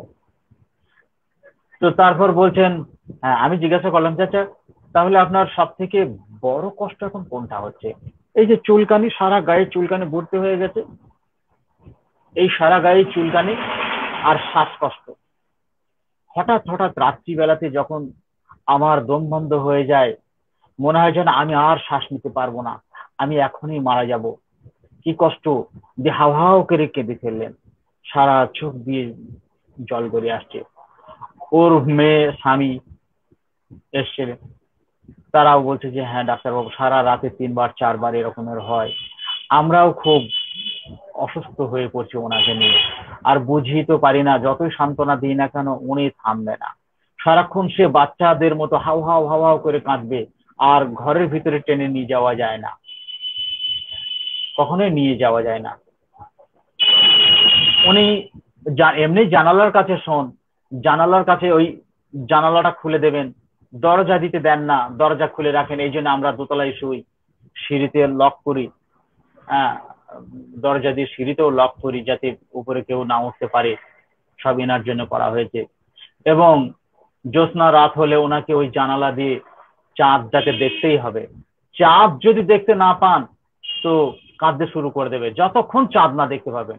কিন্তু অমাবস্যা আসলে তখন বুঝতে পারেন না, এটা তো অমাবস্যার সময়, এখন এখন তো চাঁদ দেখা যাবে না, মেনে নেয়। কিন্তু যখনই পূর্ণিমা আসবে তারপরে থেকে চাঁদ ওকে দেখতেই হবে, নাহলে কান্নাকাটি শুরু করে দেবেন। তাই এইরকম কষ্ট নিয়ে উনি 2 বছর ধরে ভুগছেন, সুস্থ হতে পারছেন না, খুব কষ্ট। আচ্ছা আচ্ছা, আর কি? আর কিছু নয় ডাক্তারবাবু, আমার সারবে এটা। আপনার অনেক নাম শুনে আমি এসেছি, অনেকেই বলেছে যে এইখানে গেলে সারবে। এখন আমরা কলকাতায় নিউরো হসপিটালে দেখাচ্ছি, অনেক বড় ডাক্তার। তাই আমি বললাম, এই ওষুধগুলো টোটাল কত বছর চলছে? বলছে মিলিয়ে আমরা সর্বমোট 3 বছর ধরে আমরা চিকিৎসা করছি। তা আমি বললাম যে ফিজিওথেরাপি করানো হয়েছে? বলে হ্যাঁ ফিজিওথেরাপি করানো হয়েছে। অঙ্গ প্রত্যঙ্গ গুলো দেখলাম সব বাঁকিয়ে জুড়িয়ে গেছে, এরকম রিস্ট ড্রপ হয়ে গেছে, পা গুলো বাঁকিয়ে গেছে, টেন্ডনে অনেক টান পড়ে গেছে, ফলে এখন টো পরে, হ্যাঁ, আপনার হিলটা আগে পড়ে না, টোটা আগে পড়ে, ফলে ঠিকমতো হাঁটতে পারেন না। তো আমি বললাম যে ফিজিওথেরাপির গাফিলতির জন্য আপনার এই সমস্যাটা, মানে যে অঙ্গ বিকৃতি যেটা হয়েছে এটা ফিজিওথেরাপিস্টের কারণে হয়েছে। কেননা সঙ্গে সঙ্গে ট্রিটমেন্ট করলে একটা পেশেন্টেরও ডিফর্মিটি হবে না, একটা পেশেন্টের না, প্রত্যেকটা পেশেন্ট প্রায় 95% কাছাকাছি রিকভারি করে যাবে প্যারালাইসিস ট্রিটমেন্ট গুলো। তো আপনার এটা ফিজিওথেরাপির কারণে হয়েছে, আর 3 বছর পার হয়ে গেছে, স্প্যাস্টিসিটি এসে গেছে, এটা আর রিকভারি হবে না, কিন্তু বাকি সমস্যাগুলো সব চলে যাবে এবং এ পর্যন্ত হয়ে যাবে যে আপনি সুস্থ আছেন, ভালো আছেন, এই পর্যন্ত আপনি চলে যেতে পারবেন। বললো ঠিক আছে, আপনি সেটুকুই করুন। এই করার পরে আমি ওকে প্রথম যে মেডিসিন দিয়েছিলাম সেই মেডিসিনটা আমি দিয়েছিলাম পালসেটিলা। পালসেটিলা মেডিসিন দেওয়ার পর উনি বেশ অনেকটাই ইমপ্রুভ হয়েছিল, অনেকটাই, কিন্তু কমপ্লিট হচ্ছিল না। মাস 3 ট্রিটমেন্ট করার পরে যখন কমপ্লিট না হচ্ছে, তখন আমি আবার রিকেস্টিকিং করলাম। রিকেস্টিকিং করার পর এবং আগের যে কেস্টিকিং ছিল, এই পুরো বিষয়টাকে আমি মিলালাম। মিলানোর পরে দেখলাম যে ব্যক্তি হচ্ছে অন্য ব্যক্তি, টোটালি আলাদা ব্যক্তি। উনি পালসেটিলা নন, টোটালি আলাদা ব্যক্তি। তখন ওনার মেয়েকে আমি জিজ্ঞাসা করলাম, ওনার স্বামীকে জিজ্ঞাসা করলাম, মানে প্রত্যেকবার ওই মেয়ে, স্বামী আর রুগী এই 3 জনই আছে, জিজ্ঞাসা করলাম আচ্ছা বলুন তো, হ্যাঁ রুগীর আচার ব্যবহার সম্বন্ধে বলুন, আচার ব্যবহার, চাল চলন, নেচার, এগুলো বলুন। মেয়ে তো হা করে হেসে ফেললেন, ডাক্তারবাবু সে আর কি বলবো, মা সারাদিন কাজে ব্যস্ত থাকবে, কিছু না কিছু নিয়ে ব্যস্ত থাকবেই। আমরা বলি না তোমাকে কিছু করতে হবে না, আমরাই সবকিছু করব, উনি তো শুনবেই না। আমরা যে কাজগুলো করব সেই কাজগুলো পুনরায় আবার উনি করবে, উনি কাজ ছাড়া থাকতে পারে না। আমাদের কাপড় কাচা ওনার পছন্দ হবে না, আমাদের থালাঘটি মাজা ওনার পছন্দ হবে না, আমাদের ঘরদোর মোছা ওনার পছন্দ হবে না। জিনিসপত্র আমরা গুছিয়ে গাছিয়ে ঠিক জায়গায় রাখবো, উনি আবার সেইগুলো সরিয়ে ওনার মতো করে আবার রাখবে। সারাদিন শুধু এই করবে। আচ্ছা, আর কি? আর একটা মজার বিষয় ডাক্তারবাবু, খুবই মজার বিষয়, সেটা হচ্ছে বাজার থেকে যে জিনিসই আমাদের বাড়িতে যাক না কেন, বর্জ্য পদার্থ, যেমন এই ক্যারি ব্যাগ, আপনার কাছ থেকে যদি এই ক্যারি ব্যাগটা নিয়ে যায় না, এই ক্যারি ব্যাগটাকেও ফেলবে না। সাবান নিয়ে যাব, সাবানের যে প্যাকেটগুলো, ওই প্যাকেটগুলোও ফেলবে না, সব রেখে দেবে, সবকিছু। একটা পেরেক যদি কোথাও বাড়ির আশেপাশে যদি খুঁজে পায়, পেরেকটাকে নিয়ে রেখে দেবে। কাগজের প্যাকেট, ঠোঙা যাকে বলা হয়, ওগুলোও রেখে দেবে, একটাও ফেলবে না। এইসব গুছিয়ে গাছিয়ে দেখা যাবে যে একটা জায়গাতে অনেক জমে গেছে। তো সেই জিনিসগুলো আমরা ফেলে দিতে চাই, উনি ফেলতেই দেবে না। আমরা যদি জোর করে ওইগুলোকে সরিয়ে দিতে যাই, ফেলে দিতে যাই, বাচ্চা ছেলেদের মতো না হাও হাও করে কাঁদবে। বোঝাতেই পারবো না যে এগুলো কাজের নয়, এগুলো দরকারের নয়, এগুলো বাজে জিনিস, লোকে থেকে বলবে কি, আর এগুলো আমাদের কি কাজে লাগবে, রেখে দিয়ে। তবুও শুনবে না, রেখেই দেবে। আমাদের সঙ্গে জোর করে কেড়ে নিয়ে ওগুলো রেখে দেবে। আচ্ছা, বেশ মজার লোক তো। আর কিছু না? আর কিছু নয়। আর চেহারার ফিটফাট দেখে একেবারে অত্যন্ত ফিটফাট, দেখতেও খুব সুন্দরী। তো ফিটফাট দেখে আমি একবার জিজ্ঞাসা করে নিলাম কনফার্ম হওয়ার জন্য, যে বাড়িতে উনি সবসময় তো পরিষ্কার পরিচ্ছন্ন ভাবে থাকেন, পরিপাটি ভাবে থাকেন, সেটা আপনাদের কথাবার্তার অনুসারে আমি বুঝতে পারলাম। তো এমনি পোশাক আশাক কেমন ব্যবহার করেন? বললো যে উনি সবসময় ফিটফাট থাকেন, সবসময় ফিটফাট, বাড়িতেও ফিটফাট, বাইরেও ফিটফাট। আচ্ছা। তারপরে আমি আরেকটা কথা জিজ্ঞাসা করলাম, আচ্ছা উনি টাকা পয়সা খরচা করতে চান কেমন? ও বাবা, একদম নয়, খরচা করবে না, হাত ছোট করে খরচা করবে, ঠিক যেটুকু দরকার সেইটুকু, তার থেকে কম হলে ভালো, তো বেশি নয়। আচ্ছা, আমার ক্রমশই জানতে ইচ্ছা করছিল এইগুলো, একটার পর একটা যখন ইনফরমেশন গুলো পাচ্ছিলাম, তারপরে আমার ক্রমশই জানতে ইচ্ছা করছিল। আচ্ছা, উনি তো বাইরে গেছেন বিভিন্ন জায়গায় চিকিৎসা করানোর জন্য, তো সেখানে গিয়ে খাওয়া দাওয়াটা কিভাবে কি করতেন? বললেন যে না, বাইরে গেলে উনি খাওয়া দাওয়া করতেন না, সাধারণত খেতেই চাইতেন না। কেন? এ দোকানে খাবো না, নোংরা, ও দোকানে খাবো না, নোংরা, এ দোকানে খাবার খেলে অসুস্থ হবে, ও দোকানে খাবার খেলে অসুস্থ হবে, এটা রাস্তার ধারে ধুলোবালি পড়েছে, ওখানে মাছি উঠছে, জীবাণু আছে, এই রকম করে আমাদের জালি মেরে ফেলে জ্বালিয়ে। তাহলে কি করেন, সাধারণত জল বাড়ি থেকে নিয়ে যাওয়া হয়, ফ্লাক্সে করে চা তৈরি করে নিয়ে যাওয়া হয়, আর খাবার কিছু শুকনো খাবার আর রুটি এখান থেকে বাড়ি থেকে তৈরি করে নিয়ে যাওয়া হয়। বাইরে গিয়ে যদি কিনে খেতে হয়, ফলটা উনি কিনে খান, ফল, তাছাড়া আর কোনো কিছু খাবেন না। বললাম বেশ, তো এরকম? বললেন হ্যাঁ, উনি হচ্ছেন আজীবন এরকম। তো আমি তখন বললাম যে আচ্ছা, আপনার তো অবস্থা অনেক ভালো, আপনি মাস্টারি করেন, ভালো টাকা বেতন পান, আপনার স্বামী চাকরি করেন, আপনার ছেলে চাকরি করে, আপনার মেয়ে পড়াশোনা করছে, বাড়িতে তো 3-4টা, তো আপনি এত পয়সা করবেন কি? হাসে, আমার পয়সা আছে বলেই কি আমি বিলিয়ে দেবো নাকি? পয়সা আমার আছে বলেই কি বিলিয়ে দেবো? এক সময় খুব কষ্ট করেছি জীবনে, প্রচুর কষ্ট করেছি। তো আমি তখন বলছি আচ্ছা, কষ্ট করেছেন বলেই তো অন্যের কষ্ট আপনি বুঝতে পারবেন, আপনি নিজে কষ্ট করেছেন বলেই তো অন্যের কষ্ট বুঝতে পারবেন।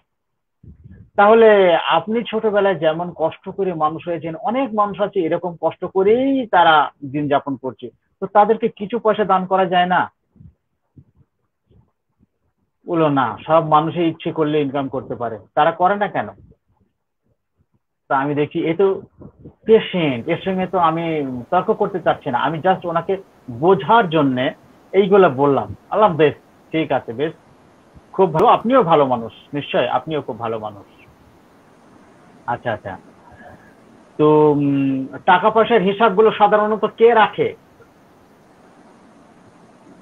তো মেয়েটা বলছে সব আমার মাই রাখে, সব আমার মার কাছে। দাদা মাসে বেতন পেলেই নিয়ে এসে মার হাতে দেবে, বাবা বেতন পেলেই নিয়ে এসে মার হাতে দেবে, মার বেতন পেলেই সব নিজের কাছে রাখবে, অন্য কাউকে দেবে না।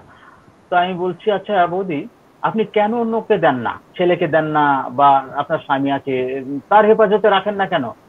না বাবা, তোমার দাদা না দয়ার সাগর, তোমার দাদা দয়ার সাগর, ওনাকে টাকা দিলে কেউ যদি এসে বলে হাগো এই সমস্যায় পড়েছি, কিছু টাকা হবে না, ভাববেই না, টুক করে মনে মনে গিয়ে দিয়ে দেবে, টুক করে দিয়ে দেবে, সে টাকা দিক আর না দিক, সেটা সবার আশায় দেয় না। বললাম আচ্ছা আচ্ছা। আর আচ্ছা, লজ্জার ব্যাপার নয়, লজ্জার ব্যাপার নয়, আপনাকে আমি বোঝার চেষ্টা করছি, সঠিক ওষুধটা যাতে দিতে পারি, আপনি ঠিকঠাক বলবেন। খাওয়া দাওয়ার গুণগত মান কেমন, কেমন খাওয়া দাওয়া করেন?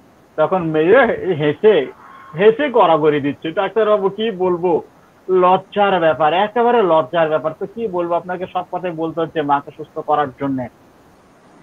মাছ মাংস আমার মা খাবেন না, সাধারণত মাছ মাংস খেতেই চাবে না, ওই মাস অন্তর 6 মাস অন্তর একবার মাংস, মাছ হয়তো ও মাস অন্তর, এই শাক সবজি সব তাও অল্প অল্প। তা এরকম? হ্যাঁ। আচ্ছা আচ্ছা, তো বেশ ভালো, পয়সা থাকলে নিজেরই কাজে লাগবে। আমি আবার ওনাকে একটু সন্তুষ্ট করছি, পয়সা থাকলে নিজেরই কাজে লাগবে, উনি যেটা করেন ঠিকই করেন, হ্যাঁ, ওনার বিরুদ্ধে গেলে তো আমার উপর খেপে যাবে। তো তখন বললাম যে না, উনি ঠিকই করেন, উনি বিচক্ষণ মানুষ, ভবিষ্যতের কথা ভেবেই উনি এগুলো করেন। ডাক্তারবাবু আপনি ঠিক বলেছেন, আপনি আমার মনের কথাটা বললেন এটা। আরে বাবা, আজকে আমি যদি এখন বিপদে পড়ি, আমার যদি টাকা পয়সার দরকার হয়, তোমার কাছে চাইলে তুমি দেবে? যার কাছেই যাব সেই বলবে না আমার কাছে নেই, হবে না। তাহলে আমার বিপদের সময় আমি কেমন করে ম্যানেজ করব? সেই কথা না ভেবে যারা টাকা ইনকাম করে সব বিলিয়ে দেয়, তারা বুদ্ধিমান লোক মনে করেন? আমি বলছি একদম নয়, তারা বোকা মূর্খ লোক, তারা ভবিষ্যতের কথা ভাবে না, নিজের কথা ভাবে না। আমি ওই সব করি না। ঠিক আছে যান, তো আপনি সুস্থ হয়ে যাবেন, একদমই সুস্থ হয়ে যাবেন, যদি ওপরওয়ালা আপনার খাতায় লিখে না দেন তো আপনি সুস্থ হয়ে যাবেন, কিন্তু এটুকু গ্যারেন্টি আপনার হাতে পায়ের যে ডিফর্মিটি যেটুকু হয়েছে এটুকু কিন্তু হবে না। স্প্যাস্টিসিটি হচ্ছে ইনকিউরেবল, ওটা আর পূর্ব জায়গায় ফিরিয়ে নিয়ে যাওয়া যায় না, এটা আমি পারবো না। তবে এক্সারসাইজ আমি কিছু দেখিয়ে দিতে পারি, সেইটুকু করলে আপনি কিছুটা ঠিক হবেন, কিছুটা এই টানটুন গুলো একটু আরাম লাগবে। আর হাঁটার স্টাইলটা শিখিয়ে দিচ্ছে, আপনি ওইভাবে হাঁটবেন, এই হচ্ছে একমাত্র আপনার উপায়, এছাড়া ওষুধে হবে না। তো আমি এই পর্যন্ত গিয়েই তাকে ওষুধ দিয়ে দিয়েছিলাম। ওষুধ খাওয়ার পর 15 দিন পর আসতে বলা হলো, চুলকানি 90% আউট, চুলকানি নেই। এবং সঙ্গে সঙ্গে বলা হয়েছিল অ্যালোপ্যাথিক কোনো ওষুধ চলবে না, কোনো ওষুধ চলবে না। প্রেশার ছিল অনেক বেশি, 200/100 এরকম প্রেশার। প্রেশারের ট্যাবলেটটা খাচ্ছিল, আমি প্রেশারের ট্যাবলেটটাকে বন্ধ করে নিয়ে রিস্ক নিতে চাইনি। বললাম যে প্রেশারের ট্যাবলেটটা চলুক, ধীরে ধীরে ধীরে ধীরে আমি প্রেশারের ট্যাবলেটটাও বন্ধ করে দেব। তো 15 দিন পরে যখন আসলো তখন প্রেশার অনেক কমে গেছে, অনেকটাই কমে গেছে প্রেশার, এবং চুলকানি 90% আউট, আর ছিল না চুলকানি। আর তখনই আমি বুঝলাম যে কেন ডাক্তারদেরকে চোর বলছিলেন। প্রথম দিন এসে যে বললেন যে ডাক্তাররা তো সবাই বলে হ্যাঁ সেরে যাবে সেরে যাবে ভালো হয়ে যাবে, কিন্তু প্রথম দিন ভালো ওষুধ দিয়ে রুগীকে হাতে রেখে ব্যবসা করে। বুঝে গেলাম ব্যাপারটা, এইবার মিলে গেল, বোঝা গেল মেডিসিনটা কি হতে পারে। দর্শক বন্ধুদের কাছ থেকে যদি কিছু রেসপন্স পাই, ওয়াহিদ ভাই কেউ কিছু মেডিসিনের কথা বলেছেন কিনা ইতিমধ্যে?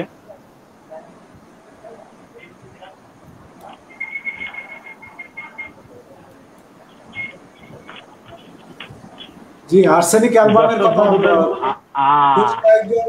বেশ কয়েকজন আমাদের ফেসবুকে কমেন্ট করেছেন আর্সেনিক অ্যালবামের কথা। কংগ্রেচুলেশন, এটা আর্সেনিক অ্যালবাম। এই ব্যক্তি ছিল ideal arsenic patient, ideal arsenic patient. পরে তার যা চেহারা হয়েছিল সুস্থ হওয়ার পর, আমি টোটাল ট্রিটমেন্ট দিয়েছিলাম, মাস 6-7 মতো ট্রিটমেন্ট দিয়েছিলাম। তার যা চেহারা হয়েছিল মনে হলো যেন 32 বছর বয়স হয়ে গেছে, এত সুন্দর চেহারা। এবং যখন আসতো তো মানে অনেক বয়স কমে গিয়েছিল, অনেক বয়স কমে গিয়েছিল। তো আমাকে তখন উনি বললেন, এই প্রথম শুনলাম, ওই রোগীর মুখ থেকে আমি প্রথম শুনলাম যে আমি সুস্থ, আমি ভালো আছি এবং আমি সুস্থ, আর দম লেগে যাওয়ার এই ব্যাপারগুলো আমার আর হয় না, আমি টোটালি সুস্থ এখন। তো তখন আমি ওনাকে বললাম যে আচ্ছা আপনার পায়ে আর হাতে যে ডিফর্মিটি, এটা আপনাকে কোনো বিরক্ত করে? বললো না, এটাকে আর বিরক্ত করে না। তো আমি তখন বললাম যে আপনি সমস্ত কাজ ডান হাত দিয়ে করার চেষ্টা করবেন, আর এইভাবে ব্যায়ামগুলো করে যান, কিছুটা কিছুটা সরল তো হবেই, কিছুটা সরল হবে, এবং হাঁটার ভঙ্গিমাটাও কিছুটা পরিবর্তন হবে, আপনি এইগুলো একটু করে চলুন। তো ও ছিল আর্সেনিকাম অ্যালবাম। প্রথম দিন আমি ওকে 33টে ডোজ দিয়েছিলাম 8 ঘন্টা পর পর থেকে। যে রুব্রিক গুলো ছিল এইগুলো: delusion thieves house in bed is full of thieves and space under. মানে সে যেখানে বাস করছে সেখানে, মানে তার যে বেড, যেখানে সে আরামে আছে, যেখানে সে স্বস্তিতে আছে, ভালো আছে, সেইখানেই সে মনে করছে যে এখানে চোরে ভর্তি। চোরের কাজ কি? মূল্যবান জিনিসগুলোকে চুরি করে নেওয়া, হাতিয়ে নেওয়া, অন্যের জিনিসগুলোকে নিজের করে নেওয়া। ডাক্তাররা হচ্ছে চোর, সে ডাক্তারের কাছে চিকিৎসা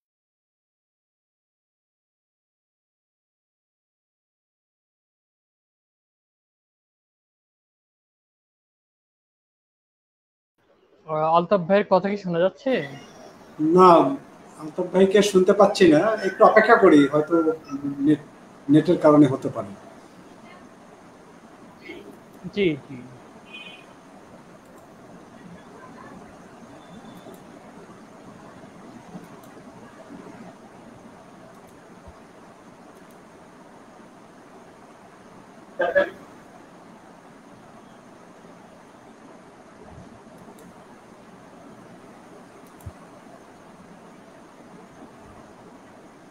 জি, আরিফ ভাই, আলতাফ ভাই ডিসকানেক্ট হয়ে গেছেন। আচ্ছা, তো আমাদের আপনি আসলে আলোচনা শুরু করুন, আলোচনা করতে থাকুন, এর মধ্যে আলতাফ ভাই আসলে আবার অ্যাড হবেন। জি। হ্যাঁ, আজকে বেশ চমৎকার আলোচনা হচ্ছিল, বেশ ভালোই জমে উঠেছিল। আহ সুখদেব দাদা উনি শুরু করেছিলেন এবং আলতাফ ভাই দুটো কেস শেয়ার করলেন। যারা শুনছেন, আমাদের যারা চিকিৎসক দর্শক বৃন্দ, আপনারা যারা শুনছেন, আপনারা শেয়ার করতেছেন আমাদের সঙ্গে। আসলে খুব ভালো লাগছে যে আমরা যখন শুরু করেছিলাম এই প্রোগ্রামটা, তখনকার অবস্থা আর বর্তমান অবস্থাটা অনেক অনেক ডিফারেন্স। যেভাবে আর্সেনিকটা আপনারা বললেন যে এটা আর্সেনিকের পেশেন্ট, তো অনেক ভালো লাগছে যে আসলে আমাদের অনেক ডেভেলপ হয়েছে, আমরা এগিয়ে যাচ্ছি সামনের দিকে, ইনশাল্লাহ আরো এগিয়ে যাব। তো আমি একটা কেস নিয়ে আলোচনা করি। এই কেসটা একজন মহিলা, তার স্তনে, ব্রেস্টে অ্যাবসেস হয়েছে, অ্যাবসেস, ফোড়া। তো সে যখন আমার কাছে এসেছে তখন অলরেডি দুবার সার্জারি করার পরে তারপরে এসেছে। তো আমি ওই মহিলার কাছ থেকে হিস্ট্রি নিচ্ছিলাম যে বলুন কি আপনার প্রবলেমগুলো কি।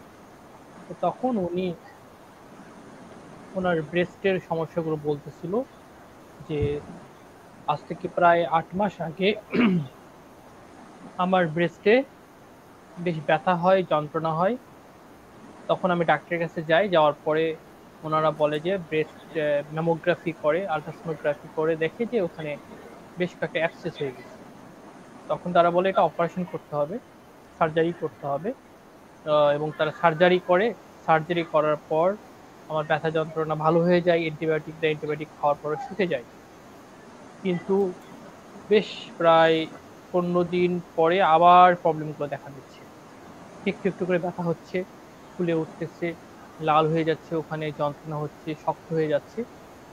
তো আবার ডাক্তারের কাছে গেলাম, যাওয়ার পরে আবার বলছে অপারেশন করতে হবে, আবার অপারেশন করলাম। এভাবে দুবার অলরেডি আমার অপারেশন হয়ে গেছে। এর কিছুদিন পরে, কয়েক মাস পরে আবার সে একই রকম প্রবলেম, একই রকম ভাবে সেখানে ফুলে উঠলো, ব্যথা যন্ত্রণা, শক্ত হয়ে গেল, আগের চেয়ে আরো খারাপ অবস্থা। যেই স্থানগুলোতে অপারেশন করেছে ওই জায়গা থেকে ডিসচার্জ হওয়া শুরু করলো, সেগুলো থেকে ডিসচার্জ হচ্ছে, ডিসচার্জ বন্ধ হচ্ছে না, খুব যন্ত্রণা করে, খুব কষ্টদায়ক অবস্থা। এবং তখন প্রথম দিকে যেখানে দুই একটা ছিল, এখন অনেকগুলো হয়ে গেছে, এবং আমার স্তন এখন ওই জায়গাগুলোতে প্রচন্ড শক্ত হয়ে গেছে, এবং তার মধ্যে ভয় ঢুকে গেছে, সম্ভবত এটা ক্যান্সার হয়ে গেছে। আমি তার বায়োপসি রিপোর্ট দেখলাম, আলট্রাসোনোগ্রাফি, ম্যামোগ্রাফি আবার করে দেখলাম যে না, ক্যান্সার হয় নাই, বাট যে সিমটমগুলো দেখাচ্ছিল, দিচ্ছিল, সেই সিমটমগুলো একেবারে ক্যান্সারের মতো, কারণ বেশ যন্ত্রণা হচ্ছিল এবং ফুলে শক্ত হয়ে গেছে, স্টোনি হার্ট, পাথরের মতো শক্ত হয়ে গেছে, এবং একটা সাইনাস থেকে সেখান থেকে ডিসচার্জ হচ্ছিল পেশেন্টটা। তো এই পেশেন্টটাকে এই অবস্থায় দেখে আমি ফার্স্ট মেডিসিন নির্বাচন করলাম ফাইটোলক্কা। কারণ যেখানে অ্যাবসেস থাকে, রিপিটেড অ্যাবসেস হয় ব্রেস্টে এই ধরনের, এবং যেখানে শক্ত হয়ে যায়, পেইন থাকে, সেখানে ফাইটোলক্কা মেডিসিনটা কার্যকর, এবং রুগীটা বেশ মোটাসোটা ছিল। তো আমি তাকে ফাইটোলক্কা প্রয়োগের পর যেটা হলো, তার বেশ কিছু অ্যাবসেস গুলো পেকে পুঁজ হয়ে ফেটে বের হয়ে গেল, এবং মাঝখানে ফাইটোলক্কা দেওয়ার পরে হিপারসালভেরও প্রয়োজন হয়েছিল। যখন দেখলাম যে ওগুলো পেকে মুখগুলো সাদা সাদা হয়ে গেছে, সেনসিটিভ হয়ে গেছে, এবং রুগীটা শীতকাতর ছিল, শীত করতেছিল বলছিল, তখন আমি হিপারসালভ প্রয়োগ করি। তো এরপরে হিপারসালভ প্রয়োগের পরে সেগুলো ড্রেনেজ হয়ে আহ, সেরে যায়, কিন্তু তার ভিতরে কয়েকটা শক্ত গোটার মতো, হ্যাঁ বেশ হার্ড, সেগুলো ভালো হচ্ছিল না, সেগুলো ভালো হচ্ছে না। বেশ কয়েকটা স্থানে, লেফট ব্রেস্টের বেশ কয়েকটা স্থানে বেশ হার্ড সোয়েলিং ছিল ভিতরে, এবং যেই জায়গাটা অপারেশন করা ছিল ওই স্থানে বারবার অ্যাক্সেস দেখা দিচ্ছে, বারবার অ্যাক্সেস দেখা দিচ্ছে। তখন এই জিনিসটা আমাকে স্ট্রাইক করলো যে এর পিছনে নিশ্চয়ই কোনো কারণ আছে, ওই জায়গাটায় কেন বারবার দেখা দিচ্ছে, অন্য জায়গায় না দেখে ওই জায়গাটায় কেন বারবার দেখা দিচ্ছে। তো তখন আমি যেটা করলাম, ওনাকে নিয়ে আবার আমি কেসটা স্টাডি করা শুরু করলাম। তো আমি রেপার্টরিতে যে বিষয়টা পেলাম, যে অ্যাবসেস সাইকিয়াট্রিস্ট আফটার, অর্থাৎ একটা জায়গায় অপারেশন করেছিল বা একটা জায়গায় ইনজুরি হয়েছিল, কেটে গেছিল, সেই জায়গা থেকে যদি অ্যাবসেস দেখা দেয়, সেই ক্ষেত্রে দুটো মেডিসিন আমি পেলাম, একটা পেলাম হচ্ছে গ্রাফাইটিস, একটা হচ্ছে ফাইটোলক্কা, দুটো মেডিসিন আমি সেখানে পেলাম।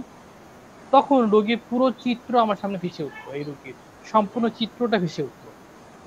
যে এই রোগী যতবারই আসতো আমার সাথে, যতবারই মিট করছে রোগীটা, ততবারই দেখতাম যে তার ভিতরে একটা আতঙ্ক কাজ করতো, একটা আশঙ্কা কাজ করতো। সে আমাকে বারবার জিজ্ঞেস করতো তার প্রবলেমটা নিয়ে, যে এটা কি, প্রবলেমটা কি হচ্ছে, খারাপ কিছু হচ্ছে কিনা, হ্যাঁ ক্যান্সার কিছু হচ্ছে কিনা, ভালো হবে কিনা, মানে সবসময় সে একটা আতঙ্কগ্রস্ত, একটা আশঙ্কাগ্রস্ত ছিল। তা এই মেটেরিয়ালটা আমার সামনে তখন ভেসে উঠলো।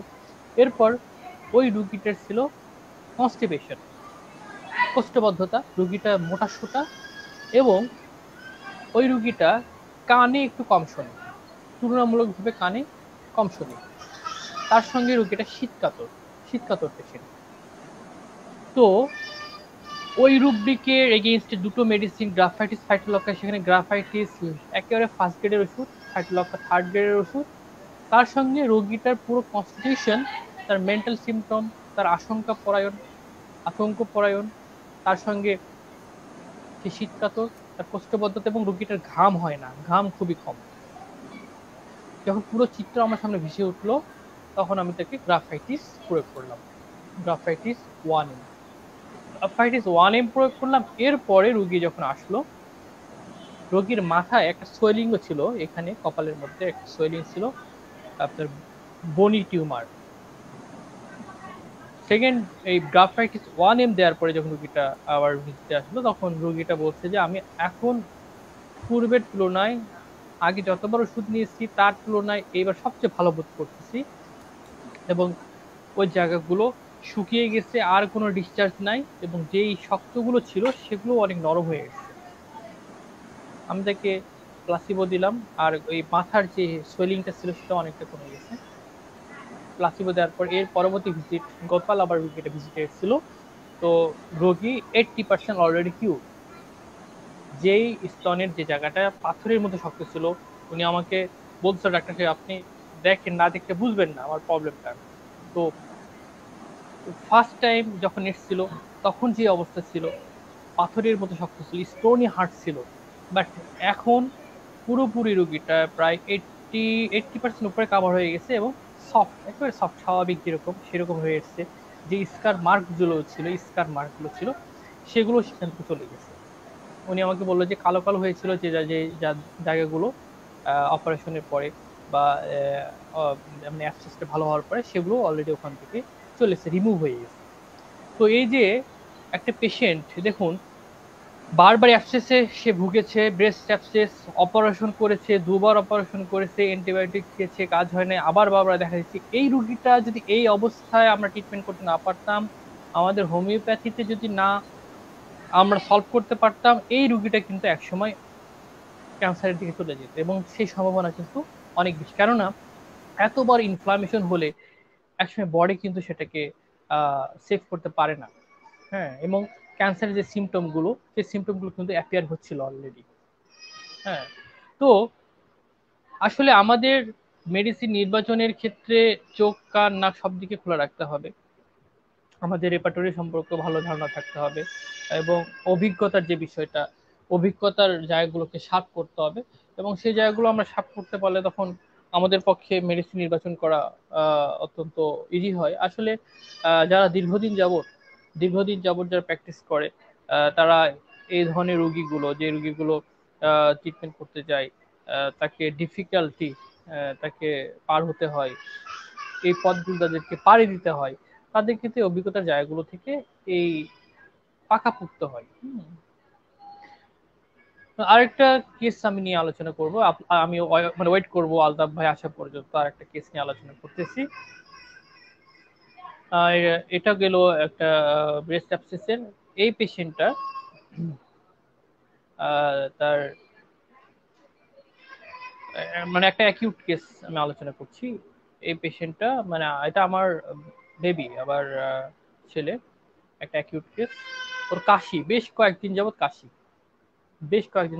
কাশিতে সাফার করতেছিল, ঘং ঘং করে কাশি হচ্ছিল। হ্যাঁ, এই কাশিটা কন্টিনিউ চলতেছিল, বিশেষ করে রাত্রে শোয়ার পরে কাশিটা অনেক বেড়ে যাচ্ছে। তো যেটা হলো, আমি ওর সবকিছু বিবেচনা করে, ওর মেন্টাল স্টেট গুলো বিবেচনা করে, তারপরে ওর যে প্যাথোলজি, অন্যান্য যে সিমটম গুলো সেগুলো বিবেচনা করে আমি ওকে লাইকোপোডিয়াম দিলাম।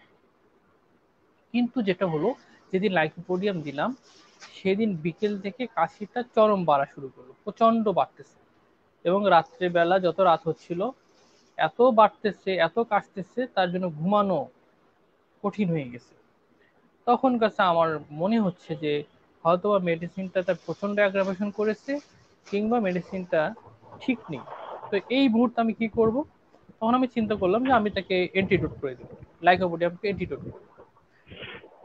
তো এটা চিন্তা করে আমি ক্যাম্পফোর একটা ডোজ তাকে দিলাম।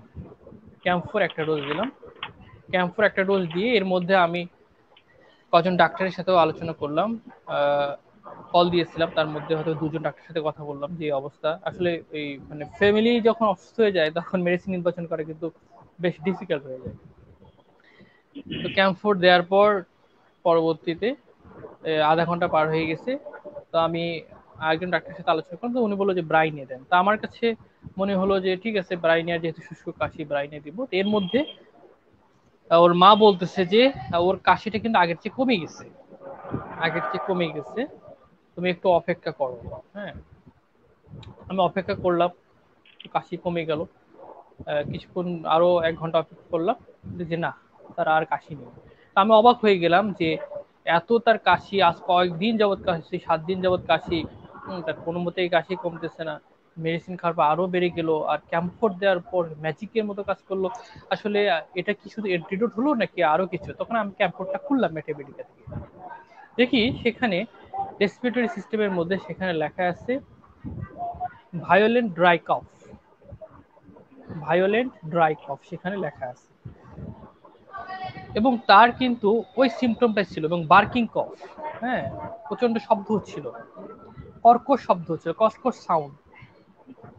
এবং আমি আর একটা মেটামেডিকে দেখি যে ক্যাম্ফোরের যে সিমটম গুলো, কাশিটা শুষ্ক হয়ে প্রচন্ড কাশতে থাকে, এবং কাশির সাউন্ডটা খুব ভায়োলেন্ট ধরনের হয়, প্রচন্ড হয় এবং কর্কশ হয়, যেটা আমরা ড্রোসেরাতে এই ধরনের পেয়ে থাকি, অ্যাম্বারগেসিয়াতে পেয়ে থাকি, ভার্বাস কাপি পেয়ে থাকি। ঠিক একই রকম এই লক্ষণটা ক্যাম্ফোরের মধ্যে আছে। তবে এখানে গুরুত্বপূর্ণ বিষয় হচ্ছে গিয়ে, আমার ছেলে ও গায়ে কোনো আবরণ চাচ্ছিল না। তার কাশি হচ্ছে, ফ্যান ছেড়ে দিলে ঠান্ডা হয়ে যাচ্ছে, ঠান্ডায় আরো কাশিতে, বাট সে গায়ে কোনো আবরণ রাখবে না। আরেকটা জিনিস লক্ষ্য করতেছিলাম, তার এই কাশি অবস্থা সে গায়ে কাপড় চোপড় সে রাখতে যাচ্ছে না। হ্যাঁ, তো পরে আমার কাছে পুরো চিত্রটা ভেসে উঠলো যে আসলে ক্যাম্পোর রোগী কিন্তু সে গায়ে কোনো আবরণ চায় না, আবরণ রাখতে চায় না, এবং তার সঙ্গে কাশির এই সিমটমটা মিলেই গেছে। তো আমি কিন্তু অ্যান্টিডোট করার জন্য ক্যাম্পোরটা দিয়েছিলাম, কিন্তু ক্যাম্পোরটা আসলে তার জন্য উপযুক্ত ওষুধ ছিল, এবং পরবর্তীতে আর কোনো ওষুধ রিপিট করতে হয় নাই। ক্যাম্পোরই 2-1টা মাত্রা দেওয়ার পর সে পুরোপুরি সেরে যায়। তো যে বিষয়টা বলতেছিলাম, যে অভিজ্ঞতার যে জায়গাগুলো আমরা কিন্তু নানাভাবে শিখি। ওষুধ প্রয়োগের পরে অনেক সময় ভুল হওয়ার পরেও আমরা শিখি। ওষুধ প্রয়োগের পরে যখন একটা ওষুধ পুরোপুরি কাজ করে না, আংশিক কাজ করে, সেই অবস্থা গিয়েও কিন্তু আমরা শিখি। যে অভিজ্ঞতার জায়গাগুলো বা ঝুলিগুলো এইভাবেই কিন্তু আমাদের পূর্ণতাটা পায়। এবং পরবর্তীতে আমি আলতাফ ভাইকেও বলেছি ক্যাম্পোর সম্পর্কে, এবং আলতাফ ভাইও ক্যাম্পোর সম্পর্কে বেশি স্টাডি করে আমাকে জানিয়েছে যে ক্যাম্পোরের আসলে এই চরিত্র বা চিত্রগুলো আসলে আছে। তো সেখান থেকে আমার কাছে যেটা মনে হচ্ছে যে ক্যাম্ফোর বিশেষ করে অনেকেই অ্যাজমাতে সাফার করে। দেখেন, অ্যাজমা মানে যে শ্বাসকষ্ট হবে এমন কিন্তু না।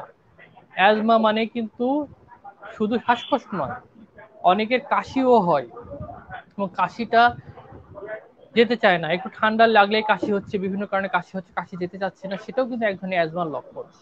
তো যেসব ক্ষেত্রে এই ধরনের শুষ্ক কাশি হয়, এই ধরনের ড্রাই কফ হয়, এবং এই ধরনের সাউন্ডটা খুব কর্কশ সাউন্ড হয়, এবং বিশেষ করে রাতে বৃদ্ধি হয়, সেখানে ক্যাম্ফর মেডিসিনটাকে আপনারা একটু বিবেচনা করে দেখবেন। তার সঙ্গে ওই লক্ষণটা থাকা চাই যে সে আবরণ চায় না, হ্যাঁ, গরম কাল। আলতাফ ভাই, আপনি যেহেতু এসছেন, আপনার আলোচনা জন্য আমরা অপেক্ষা করতেছিলাম। আমার আলোচনা আজকে এখানেই শেষ করে দিলাম, আমরা সময়ের প্রায় শেষ দিকে চলে এসেছি। আমরা আলতাফ ভাইয়ের আলোচনা শুনে আজকে আমরা বিদায় নিব, অলরেডি 1.5 ঘন্টা হয়ে গেছে। আলতাফ ভাই কি আবার ডিসকানেক্টেড হয়ে গেলেন? জি, আলতাফ ভাই আবার ডিসকানেক্টেড হয়ে গেছেন। আচ্ছা, আবার লাইনে আসছেন। আলতাফ ভাই, এই যে কমেন্টটা বর্তমানে স্ক্রিনে দেখতে পাচ্ছেন, এটা আমাদের শ্রদ্ধেয় ডাক্তার দেবাশিস রানা স্যার করেছেন। তো আশা করছি আপনি এটাকে একটু ক্লিয়ার করবেন। একটু পরে আলতাফ ভাই কি বলেছেন? আলতাফ ভাইকে যে কমেন্টটা আমি স্ক্রিনে শো করেছি, হ্যাঁ একটু পড়েন, এই কমেন্টটা একটু পড়েন। কমেন্টটা করেছেন হলো ডক্টর দেবাশিস রানা স্যার। জি, কি আমাদের সবার প্রিয় এবং শ্রদ্ধাভাজন ব্যক্তি। উনি লিখেছেন, আলতাফ স্যার রুগীকে প্রথমেই কেন আর্সেনিক না দিয়ে কেন কি দেখে পালচেটিলা দিলেন? তার অবস্থার বর্ণনাতে কি প্রথমেই আর্সেনিকের লক্ষণ ছিল না? আচ্ছা, যাই হোক, আমরা আলতাফ ভাইকে আবার হারিয়ে ফেলেছি, একটু অপেক্ষা করি, যদি ওনাকে, হ্যাঁ মনে হয় আবার পেয়েছি। জি, তো আমাদের আলোচনা যেহেতু আমাদের শ্রদ্ধেয় দেবাশিস রানা শুনছেন, তো দাদাকে আমরা আমন্ত্রণ জানাবো যে আমাদের সঙ্গে পরবর্তী প্রোগ্রামগুলোতে দাদা যেন যুক্ত হন। আমরা কিন্তু দাদাকে চাই, আমাদের কিন্তু এই মানে আবেদনটা রইল দাদার কাছে। হ্যাঁ আলতাফ ভাই, আপনি একটু প্রশ্নটার একটু জবাব দিন, তারপর আমরা বিদায় নেব, সময় অনেক হয়ে গেছে। হ্যাঁ হ্যাঁ হ্যাঁ, খেলাম আমি এই পেশেন্টকে প্রথম দিন খুব বেশি কেস টেকিং করার মতো সময় পাইনি, একটু চাপে ছিলাম চেম্বারে।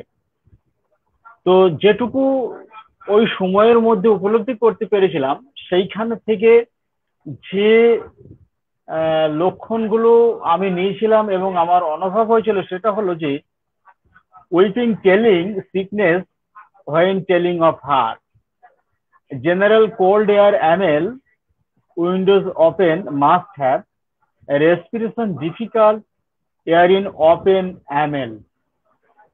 এই জায়গাটাকে ধরে আমি মনে করেছিলাম যে এটা পালসেটেলা হবে। তো একে পালসেটেলা দেওয়া হয়েছিল। তো পালসেটেলা বেশ অনেকটাই ওকে ইমপ্রুভ করেছিল, অনেকটাই আরাম দিয়েছিল। এবং মাঝে মাঝেই যে রাত্রিবেলাতে 3বার 4বার করে শ্বাস বন্ধ হয়ে যাওয়ার লক্ষণটা আসতো, এই অবস্থাটাও আর তেমন ভাবে আসতো না। হয়তো সপ্তাহে 1 দিন আসলো, কি 10 দিনে 1 দিন এলো, আগের থেকে কম এরকম হচ্ছিল, কিন্তু পরিপূর্ণভাবে যে যাবে সেটা যাচ্ছিল না। তো ওই যে একটু আরাম হচ্ছিল, এই আরামে আমিও একটু বিভোর ছিলাম যে বেশ ভালো, যখন হচ্ছে বেশ ভালোই এই রকম ছিলাম। কিন্তু সময়ের তালে যখন দেখলাম যে না, এটা কমপ্লিট হচ্ছে না, ক্লিয়ার হচ্ছে না, তার মানে মেডিসিনটা আমার ঠিক নেই, পার্সিয়ালি আছে, তখন পেশেন্টটাকে একটু স্টাডি করতে গিয়েই বুঝে গেলাম যে না, আমার টোটালি ভুল হয়েছে। ওর কান্নাকাটি এগুলো ছিল আমার কাছে ট্র্যাপ। হ্যাঁ, কান্নাকাটি করা, তার যে টোন, আমার সঙ্গে যেভাবে ব্যবহার করছিল কান্নাকাটির সঙ্গে, এইগুলো ছিল তার ট্র্যাপ আমার কাছে। যে পেশেন্টটাকে আমি বুঝতে ভুল করেছিলাম প্রথম, যার জন্য কিছুদিন পেশেন্টকে একটু ভুগতে হলো। কিন্তু পরে যখন পেশেন্টকে আমি বুঝে গেলাম, ব্যাস তখন তো খুব চমৎকার ভাবে রেজাল্ট দিল, এবং পরে টোটাল আর্সেনিকাম অ্যালবামকেই বোঝা গেল। হ্যাঁ, যে যে লক্ষণগুলো ছিল, হ্যাঁ আমি কেটে গিয়েছিলাম, মানে আমার ইয়ে ডাটা শেষ হয়ে গিয়েছিল। ডাটা শেষ হয়ে যাওয়ার জন্য কেটে গিয়েছিল, তো বসে বসে মোবাইল থেকে রিসার্চ করে আবার এলাম। তো যে রুব্রিক গুলো ছিল, delusion, thieves, house in, bed is full of thieves and space under, fastidiousness collects many things, বিভিন্ন কিছু জিনিসপত্র সে এক জায়গায় শুধু সংগ্রহ করে রাখতো, যে কখন কাজে লাগবে, কখন কাজে লাগবে, ভবিষ্যতে কোনো না কোনো কাজে লাগবে বলে। একটাও ফেলার উপায় ছিল না, একটাও ফেলতো না। Desire, full of desire more than the need, তার কত টাকা দরকার, পার মান্থ কিছু না হলে 1 লাখ টাকা পার মান্থ চলে আসছে তার, প্রতি মাসে 1 লাখ টাকা করে। তার কত টাকা দরকার এই জীবনটাকে চালাতে গেলে, চারটে তো মানুষ। তারপরেও জিনিসপত্র গুলোকে সে একচেটিয়া ভাবে গুছিয়ে রাখছে, সংগ্রহ করে রাখছে, ক্যারি ব্যাগের মতো জিনিস। বাজার থেকে কোনো আনাজপত্র নিয়ে আসলে যে ক্যারি ব্যাগে করে দেয়, সেই ক্যারি ব্যাগটাকেও ফেলবে না। সাবান কিনে নিয়ে আসছে, সাবানটাকে বার করে প্যাকেটটাকেও ফেলবে না। এমনকি কাগজের যে প্যাকেট তৈরি করা হয়, ঠোঙা তৈরি করা হয় খবরের কাগজ থেকে, ওই ঠোঙা বা প্যাকেট গুলোকেও সে ফেলবে না। কি ধরনের বিকৃতি মস্তিষ্ক! পিকুলিয়ার নয় এগুলো? অত্যন্ত পিকুলিয়ার ব্যাপার। টকিং বিজনেস অফ, সে সবসময় ব্যবসার কথা আগেও বলেছে, যে এত চিকিৎসা করলাম, সবাই তো বলেছে হ্যাঁ সেরে যাবে, কিন্তু ডাক্তার রুগীকে প্রথম ভালো ওষুধ দিয়ে হাতে ধরে রেখে ব্যবসা করে। লাভের লাভ, মানে টকিং বিজনেসে কি লাভ ক্ষতির, লাভ লোকসানের একটা গল্প থাকবে, লাভ লোকসানের হিসাব থাকবে। এখানে ও লাভ লসের হিসাব করেছে, লাভ লসের হিসাব করে সে অন্য জায়গাতে প্রচুর লস করে এসছে, লাভ তার কিছু হয়নি। এই অনেক কিছু লস করে আমার কাছে এসেছে, আগের ক্ষেতগুলো আমার কাছে সে উগরিয়ে দিচ্ছে। আমি ছোট ডাক্তার, এই জন্য আমার কাছে উগরিয়ে দিচ্ছি, কিন্তু বড় ডাক্তারের কাছে উগরানোর সাহস তার হয়নি। পার্সিভারেন্স, একটানা 3 বছর চালিয়ে যাচ্ছে চিকিৎসা, 3 বছর চালিয়ে যাচ্ছে সে, বারবার ব্যর্থ হওয়া সত্ত্বেও সে হাল ছাড়েনি। অ্যাভারেজ, টু মাচ অ্যাভারেজ, আর্সেনিকের মতো অ্যাভারেজ দেখা যায় না। Arrest cannot rest when things are not in the proper place. একটা হতে পারে চিকিৎসা চালাচ্ছে, তো চিকিৎসা যতক্ষণ পর্যন্ত সে সাকসেস না হতে পারছে, তার যে চাহিদা, তা সে যা চায় সেই পর্যন্ত পৌঁছাতে না পারা পর্যন্ত সে চিকিৎসাকে এক নাগারে চালিয়ে যাচ্ছে। কাপড় চোপড় গুলো বা সংসারের অন্যান্য কাজ, গৃহের অন্যান্য জিনিসপত্র যাকে যেখানে রাখার দরকার সেখানে রাখার পরেও সে সন্তুষ্ট হচ্ছে না, আবার সেখান থেকে সরিয়ে নিজের মতো করে রাখছে।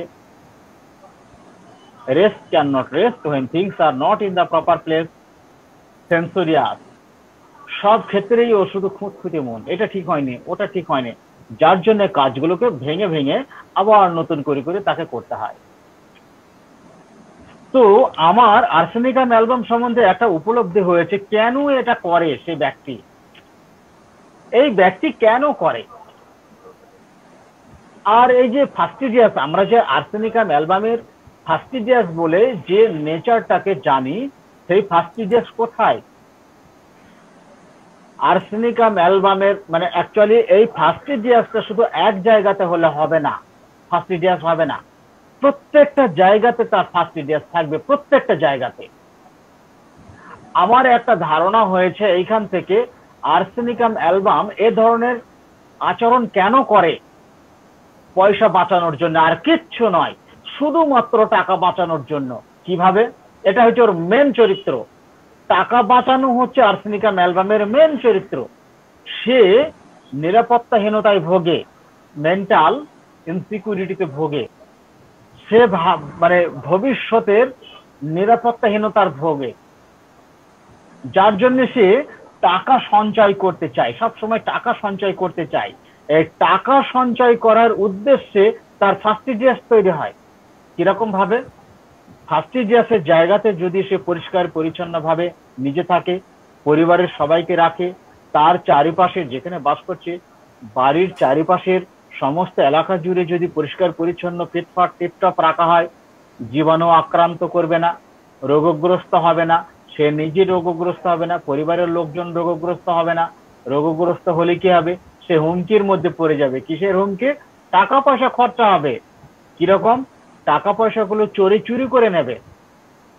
চোর কারা? ডাক্তার। ডাক্তার বাবুরা চোর। আজকে এখনই ডাক্তারখানায় যাব, বলবে এ পরীক্ষা করতে হবে, ও পরীক্ষা করতে হবে, 7-5 পরীক্ষা লিখে দেবে। আরে বাবা, পরীক্ষা করে না হয় জানলে আমার এই এই এই এই সমস্যা হয়েছে, তারপরে তো আর কিছু করতে পারবে না। কিছুদিন পর বলবে আমার দ্বারা আর হবে না, আপনি অমুক ডিপার্টমেন্টের কাছে চলে যান, অমুক ডাক্তারের কাছে চলে যান। আবার তিনি নতুন করে কিছু টেস্ট করবেন। তো টেস্ট করার পরে ফলাফল জানার পর তার যদি কিছু করার না থাকে, সে টেস্ট কেন করাবে? তার মানে ওখান থেকে সে ঘুষ নেবে, কমিশন নেবে। এইগুলো আর্সেনিকাম অ্যালবাম মনে করে। এই জন্য সে অর্থ হারানোর ভয়ে সর্বদাই হুমকির মুখে থাকে। আর্সেনিকাম অ্যালবামের পিতা তার সম্পত্তি মৃত্যুর আগ পর্যন্ত তার সন্তানদের মধ্যে বিলি বন্টন করবে না, বরং মৃত্যুর সময় পর্যন্ত যতক্ষণ সে সজ্ঞানে থাকে এবং সক্ষমে থাকে ততক্ষণ পর্যন্ত তার অর্থ সম্পদ যা কিছু কাগজপত্র টাকা পয়সা থাকে পুঁটলি বেঁধে নিজের বগল দাবা করেই রাখে এবং সবসময় ভয়ে ভয়ে থাকে, আতঙ্কের মধ্যে থাকে, হুমকির মধ্যে থাকে। এই বুঝি আমার অর্থ সম্পদ টাকা পয়সা আমার সন্তানরা ছিনিয়ে নিল, কেড়ে নিল, এইরকম একটা ভয়ে ভয়ে থাকে, আতঙ্কে থাকে। সে কাউকে দিতে চায় না। আমি মারা যাব, আমার মা মৃত্যুর পরে তোদের মধ্যে ভাগ বটোয়ারা করে নিস, আমি জীবিত থাকতে নয়। এই আর্সেনিকাম অ্যালবাম এরা খুব নিম্ন মানের জীবন যাপন করে, বাইরে চকচকে পোশাক আশাক পরিধান করে, ভিতরে খায় খুব নিম্নমানের খাবার দাবার। মাংস সহজে খাবে না, দাম বেশি। মাছ সহজে খাবে না, দাম বেশি। বাজারে যাবে, ঘেটে ঘেটে ঘেটে ঘেটে যে সবজিগুলো নেবে সেই সবজিগুলোর মধ্যে থেকে যেন কোনোটা বাদ না যায়, খুব দেখে শুনে, অনেক দেখে শুনে আলুগুলো বেছে বেছে বেছে বেছে নেবার পরেও বাড়িতে এসে যদি একটা আলু পচে যায় নিজের গালে নিজে চড়ায়, ক্ষতি হয়ে গেল। উফ, ক্ষতি ও মেনে নিতে পারে না, ক্ষতি মেনেই নিতে পারে না। তো আর্সেনিকাম অ্যালবামের ব্যক্তি এই জন্যে বাইরে যদি কখনো যায় সে সব জায়গাতেই খুঁতখুঁতি দেখাবে, ফাস্টিজিয়াসনেস দেখাবে, খুঁতখুঁতি দেখাবে। এ খাবার খেতে নেই, ও খাবার খেতে নেই, এই দোকানের খাবার খেতে নেই, ওই দোকানের খাবার খেতে নেই, এইখানে খাবার খেলে পরে নোংরা, ওখানে খাবার খেলে রাস্তার ধারের দোকান, জীবাণু আছে এই খাবারগুলোতে, মাছি বসছে, অসুস্থ হবে। এই জন্য আর্সেনিকাম অ্যালবাম সময়, স্বাস্থ্য, অর্থ। সময়, স্বাস্থ্য, অর্থ, এই তিনটে জিনিসের অপব্যবহার করবেই না, কখনো না, কোনো কিছুর বিনিময়ে করতে চাইবে না। সময়, স্বাস্থ্য, অর্থ। সময় নষ্ট করবে না। এরা প্রচুর পরিশ্রম করে ভবিষ্যতের জন্য সম্পদ সঞ্চয় করে রাখে, যাতে কারোর কাছে হাত পাততে না হয়, কেন হাত পাতলে তো কেউ দেবে না। এই জন্য তারা সময় নষ্ট করে না, প্রচুর পরিশ্রম করে। স্বাস্থ্য নষ্ট করতে চায় না, টিপটপ ভাবে থাকার চেষ্টা করে, এ খাবো না, ও খাবো না, সে খাবো না, স্বাস্থ্যসম্মত ভাবে জীবন যাপন করে। এদের কাছে স্বাস্থ্যসম্মত জ্ঞান এদের কাছ থেকে অনেক পাওয়া যাবে। 1 লিটার জল খাওয়ার দরকার, 3 লিটার জল খাবে। 1 কিলোমিটার হাঁটা দরকার, ও 3 কিলোমিটার হাঁটবে। 1 ঘন্টা ব্যায়াম করা দরকার, 3 ঘন্টা ব্যায়াম করবে। সবকিছু বেশি বেশি করবে, সবকিছু বেশি বেশি।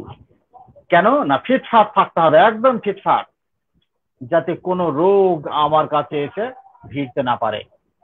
এই সবকিছুর পিছনে উদ্দেশ্য কি, কেন সে এগুলো করে, কেন করে, এইটাকে বুঝতে হবে। রোগীর বিভিন্ন আচার আচরণের মধ্যে দিয়ে আমাদের এই জায়গাগুলো বুঝতে হবে। সে করে একটাই কারণ, নিরাপত্তাহীনতায় ভোগে, ভবিষ্যতের জন্য নিরাপত্তাহীনতায় ভোগে, সেই জন্য অর্থ সম্পদ সঞ্চয় করার উদ্দেশ্যে সে এই কৃপণতাটা করে, সমস্ত দিক থেকে সে কৃপণতা করে। আর্সেনিকাম অ্যালবাম কোন রোগগুলোর চিকিৎসা করে? যেগুলো তার কাছে সব থেকে বেশি কষ্টকর বলে মনে হবে, যে সমস্যাগুলো তার কাজে বাধাপ্রাপ্ত সৃষ্টি করছে, কষ্টকর বলে মনে হচ্ছে, সে সেই রোগের চিকিৎসাটা প্রথমে করবে। তারপরে অপেক্ষাকৃত কম সমস্যা যেগুলো, কম কষ্টকর সমস্যা যেগুলো, সেগুলো যদি ম্যানেজ করতে পারে তো সে চিকিৎসা করবে না। ইনডিফারেন্স অ্যাবাউট রিকভারি, এগুলো হচ্ছে এর একটা বেসিক চরিত্র। তো আর্সেনিকাম অ্যালবামের প্রতিটা ব্যক্তির মধ্যে, মানে ম্যাক্সিমাম ব্যক্তির, আপনি প্রত্যেকটা ব্যক্তির মধ্যেই প্রায় পাবেন, দেখবেন যে এই কৃপণতা, ফাস্টিডিয়াসনেস, সেন্সোরিয়াস, এগুলো পাবেন, সব জায়গাতে প্রায় পাওয়া যাবে। এবং এরা সময় নষ্ট করে না। আর অসুস্থ অবস্থায় এরা খুব খিটখিটে হয়ে পড়ে, প্রচন্ড খিটখিটে, খুব বাজে স্বভাবের হয়ে পড়ে, প্রচন্ড রাগান্বিত অবস্থা প্রাপ্ত হয়। এবং যারা তাকে সেবা শুশ্রূষা দেয় তাদের সঙ্গে খুব বাজে ব্যবহার করে, খুব খারাপ ব্যবহার করে, তাদের সঙ্গে গালিগালাজ করবে, মারধর করবে, প্রহার করবে, দাঁত খিচানি করবে, কুকুরের মতো বার্কিং ডগ করবে, খুব বাজে ব্যবহার করে তাদের সঙ্গে। সবার সঙ্গে করবে না, শুধুমাত্র যারা তাকে সেবা পরিষেবা দেবে শুধুমাত্র তাদের সঙ্গে খারাপ ব্যবহার করবে। কত পিকুলিয়ার বলেন তো, যে থালায় খাবে সেই থালায় ফুটু করবে, কত পিকুলিয়ার। ও ভয় পায় না যে যাদের উপর আমি নির্ভরশীল, যারা আমাকে সেবা পরিষেবা দিচ্ছে, আজ তারা যদি আমার উপর রাগ করে আমাকে ছেড়ে চলে যায়, আমার অবস্থাটা কি হবে, এটাও ভাবে না। এটাই হচ্ছে এর বৈশিষ্ট্য, এটাই হচ্ছে এর বিশেষ বৈশিষ্ট্যপূর্ণ চরিত্র। তো মোটামুটি আর্সেনিক অ্যালবামের সংক্ষিপ্ত এই চিত্রটিকে বললাম, যাতে আপনারা সবাই ব্যবহার করতে পারেন, বুঝতে পারেন। আরো অনেক বড় চিত্র রয়েছে, তো আমি সংক্ষিপ্ত ভাবে বললাম, যেহেতু সময় প্রায় 2 ঘন্টা হয়ে আসলো। আরিফ ভাই কিছু বলুন এবার। ধন্যবাদ আলতাফ ভাই, আপনি এত চমৎকার ভাবে আর্সেনিকের কেস এবং আর্সেনিকের চিত্র তুলে ধরেছেন। এটা শিক্ষণীয় এবং মনে রাখার মতো। আমরা যারা চিকিৎসকবৃন্দ আছি, আমাদের যারা দর্শক শ্রোতা রয়েছেন, আশা করি তারা খুব ভালোভাবে উপলব্ধি করতে পেরেছে আর্সেনিক অ্যালবাম। তো এখন আমরা বিদায় নিতে যাচ্ছি সবার কাছ থেকে। ওয়াহিদ ভাই, আমরা আজকে বিদায় নিব, আপনি কিছু বলে আজকের মতো আমাদের বিদায় নেওয়ার আগে আমাদের ডক্টর মেহেদি বিল্লাহ ভাই লিখেছেন ওনার একটি কমেন্টে, আমি কমেন্টটা দিয়ে দিচ্ছি, যে দাদাকে আমরা আগামী অনুষ্ঠানে দেখতে চাই, অনুরোধ রইল। সম্ভবত উনি দেবাশিস রানা স্যারের কথা বলেছেন। তো স্যার লাইভে আছেন, আমাদের লাইভ শুনছেন, তো ওনার প্রতি অনুরোধ রইল যে নেক্সট প্রোগ্রাম উনি আমাদের সাথে আসবেন। তো এই আশা ব্যক্ত করে বা এখানে শেষ করা যাক। তো আরিফ ভাই সমাপনী কিছু 2-4 কথা বলে আজকে শেষ করে দিন। জি, ধন্যবাদ ওয়াহিদ ভাই, ধন্যবাদ আলতাফ ভাই, ধন্যবাদ সুখদেব দাদা। এবং আমরা আগামী প্রোগ্রামে ডাক্তার দেবাশিস দাদাকে কামনা করছি। আমি ওনার সঙ্গে ব্যক্তিগতভাবে কথা বলবো এবং যাতে করে উনি আমাদের সঙ্গে যুক্ত হন, আমাদেরকে কিছু ডেলিভারি দেন, যাতে করে আমরা উপকৃত হতে পারি। তো আজকের মতো এখানে বিদায় নিতে চাচ্ছি। আল্লাহ হাফেজ।